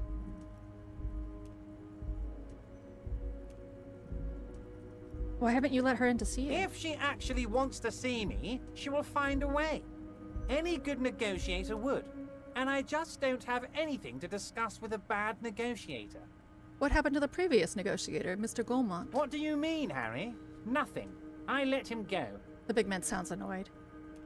He made concessions for the company in previous negotiations. Why would you let an ally like that go? He's an old man, Harry. I wanted him to spend more time with his family. God knows how long he's got left. He looks down and sighs. You called him a midget. Harry, I have little people in my organization. I would never call someone a midget. What is this? Honestly, I'm beginning to think you're a midget, Harry. Abruptly, he smiles only and changes his kidding, tone. Harry. You're not a midget. No one is. We're pals. It's hard to say if he really lost his temper, or if this is another one of his tricks. This man almost never angers visibly. Joyce said the previous union leader vanished under suspicious circumstances. Vanished? Harry, the woman left her casserole in the oven and couldn't make it here in time for the voting. Left her casserole in the oven? The woman left her casserole in the oven? That's really what you're gonna say? Left her casserole in the oven? Oh, did I leave my casserole on? Better go home and check. The election can wait. When she got back, the whole thing was over. That's really the excuse you're gonna make. Wait, there was no mention of a casserole from Joyce. Joyce didn't mention a casserole. Harry, Harry, Harry. He flicks Do his not fingers. fixate on this little matter. Maybe it was a rabbit stew. or a hairdryer, or an iron. The point is, her heart wasn't in it. Mine was. That much is true. His heart truly is in it, though you wouldn't think so by looking at him. If it's spilled blood you're looking for, then there certainly isn't any in his expression or demeanor now. Are you sure it's okay I work with Joyce? I find it a little odd. I'm just a nice guy, Harry. I wouldn't be where I am now if I wasn't nice. He slams his fist into his hand. Politics is all hand. about emotions, and I want you to have positive emotions when you think of me. Okay then, positive emotions it is. You like positive emotions. Okay, let's talk about something else. Of course, Harry. Let me just assure you one more time.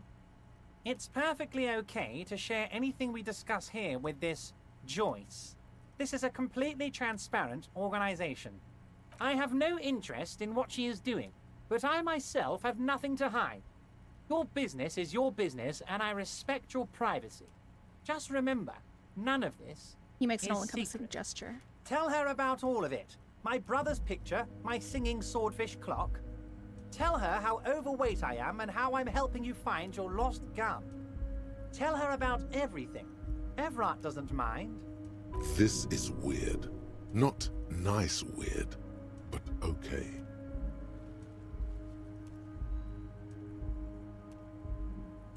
I'm told the union is involved in the local drug trade. What? He smacks his Harry, forehead. How could you say that to me? You know I appreciate a joke as much as any jolly fat guy, but I can't take slander. Are you actually investigating this? No comment. Harry. He sighs. You wound me, Harry. In the heart. But I trust you to put this to bed. Do what you must, and let's change the subject, shall we?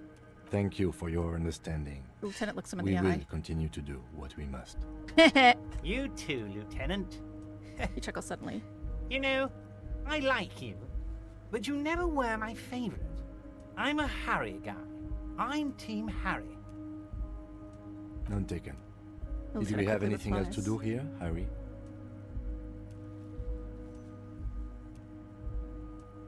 I've just finished investigating the local drug trade. Ah, yes. Your side investigation. Thank you. He adjusts his glasses. You've got some spirit clearing up phony drug accusations alongside this murder. I'll talk to the mayor and see if I can get you the key to the city. Wow. Harry. Now let's talk real business. Not even a speck of anger in his voice. That's that then. Aren't you gonna ask me how I got in? Am I going to ask? Hell, Harry. You spin-kicked my strongest man in the face. I saw it from my window. Would you ask a man like that how he got into your container yard? You don't have a window. It was a figure of speech, Harry. Of course I don't have a window. I'm in a container. Anyway, I assure you, I am a very well-informed man. Information reaches me before I even get the chance to request it. I want to talk about the hanging. Oh, of course. That's your main thing here. That's why you're in Martinez. He nods. I know everything that goes on around here, and I would love to discuss it with you. I mean, it's no secret that the lynching is connected to the strike. So much to talk about. Honestly, it's been weighing on me so heavily. I understand you need to interview me. But there's a thing that's been keeping me up at night. I want to talk about the hanging. I mean, if we could just calmly talk, exchange information, we could blow this thing wide open. Yes, that sounds good. Let's do that. Lieutenant says with a slow nod. But I can't think straight with this thing weighing on me. You're police officers, aren't you? I have a crazy idea. You guys are basically door-opening machines. Incredibly talented at opening doors. Suddenly he slaps himself on the forehead. Kim, is that true? Are we door-opening machines? I'm not sure I understand. He looks to the If union you're boss. asking us to break down someone's door, it's not going to happen. Come now. I just need you to go open a little door for me and leave it unlocked. A simple thing. Absolutely nothing shady about it. It's gotta be the blue door in the whirling in rags. Does this jiggling ooze think he's going to use you? He's got another thing coming.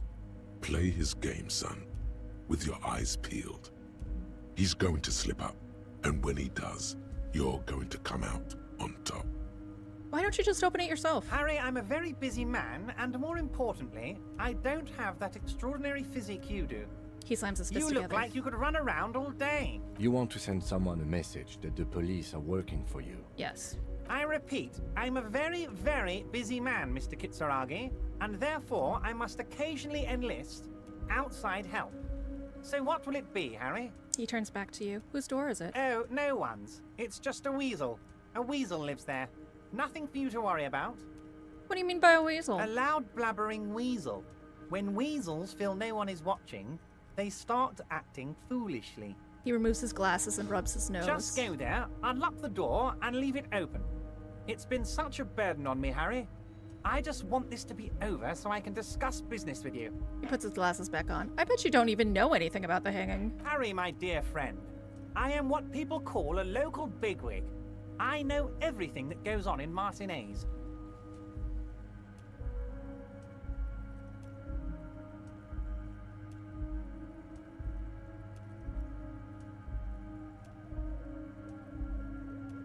I don't really think I should do anything for this guy.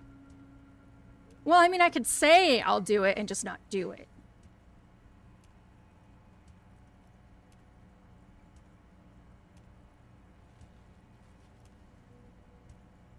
Miv, what do you think is the most productive?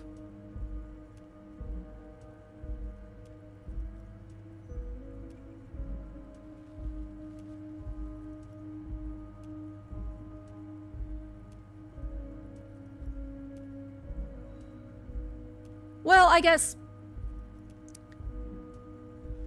Okay. Damn it, fine, I'll look into it. Fantastic, my friend. Just let me know when it's done and we can take our friendship to the next level. He flicks his fingers. You can get the key from Manana. He's down by the gates. Manana's like a free agent in the Union. Special operations. Hardened socialist. A real free thinker, too.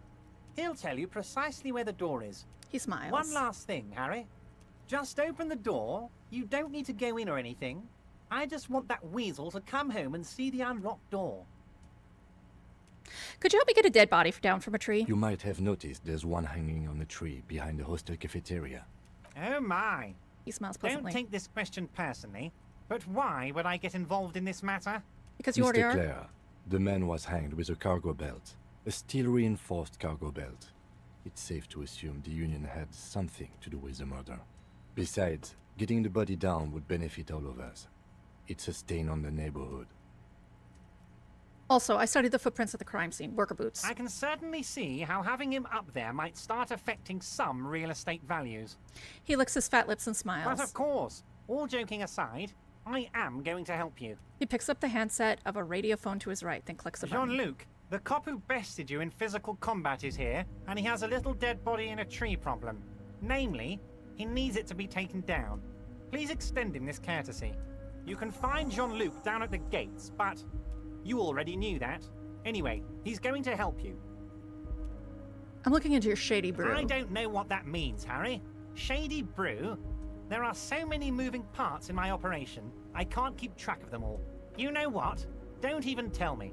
Whatever it is, do it. Surprise me. He reconsiders. Just one thing. If you can, make it even shadier. He sincerely has no idea what you were talking about. And he doesn't care either. You called me Mr. Dubois. Why? Of course. Let us dispatch with the formalities. You call me Everard, I call you Harry. That's what the hanged corpse called you. Harry. So that's really my name? My God, so it's true. I didn't want to believe it, but you are a fantastic science fiction amnesiac cop, aren't you? He strikes with What are the odds of that? profession. I think the odds of that are very low. My memory is fine. I'm just testing you. So good to hear that, Harry. Apparently, my sources were wrong. He pats the brown folder in front However, of him. if you did have a spot of memory trouble, I could help you out. With my big fat folder. Are you trying to tell me you've gotten hold of some of our documents? The lieutenant inspects Everett over his Mr. spectacles. Kitsuragi, would you mind? His eyes never Me leave and yours. Harry are talking about his lost identity right now. I'm sorry.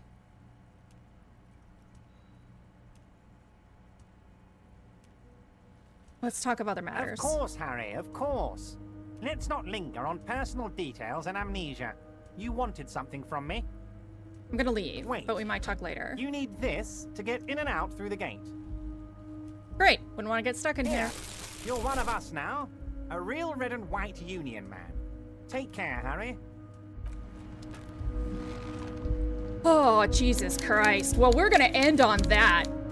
He is a great character. He is so well written, and it's the first time I've actually believed a game that someone could pull off what they say they're doing. Like, you just have to assume the villain is competent enough to be a villain, but they never actually appear that narcissistic or manipulative or anything like that. This is the absolute first time I'm like, oh, of course everyone's doing what he says. There's no, he doesn't even have to get up out of the fucking chair. Of course. That's great. I am running late though, so in my channel actually, in my Discord, which you can get a link to by doing !Discord. If you're not a part of it, you should join. Victor just made me brownies unprovoked. What did you do? He says nothing. There's actually a Chinese pronunciation lesson going on. From a nice person named Arcane. So I think it is, it was supposed to start at 2 p.m. 4 p.m. Central, which is 20 minutes ago. So I'm gonna head out. I'm gonna eschew raiding because I'm already late. And if you haven't joined Discord, you absolutely should. And if you've been hanging out, just sort of lurking, you should drop a follow. Thank you very much. We'll do some more disco next Saturday.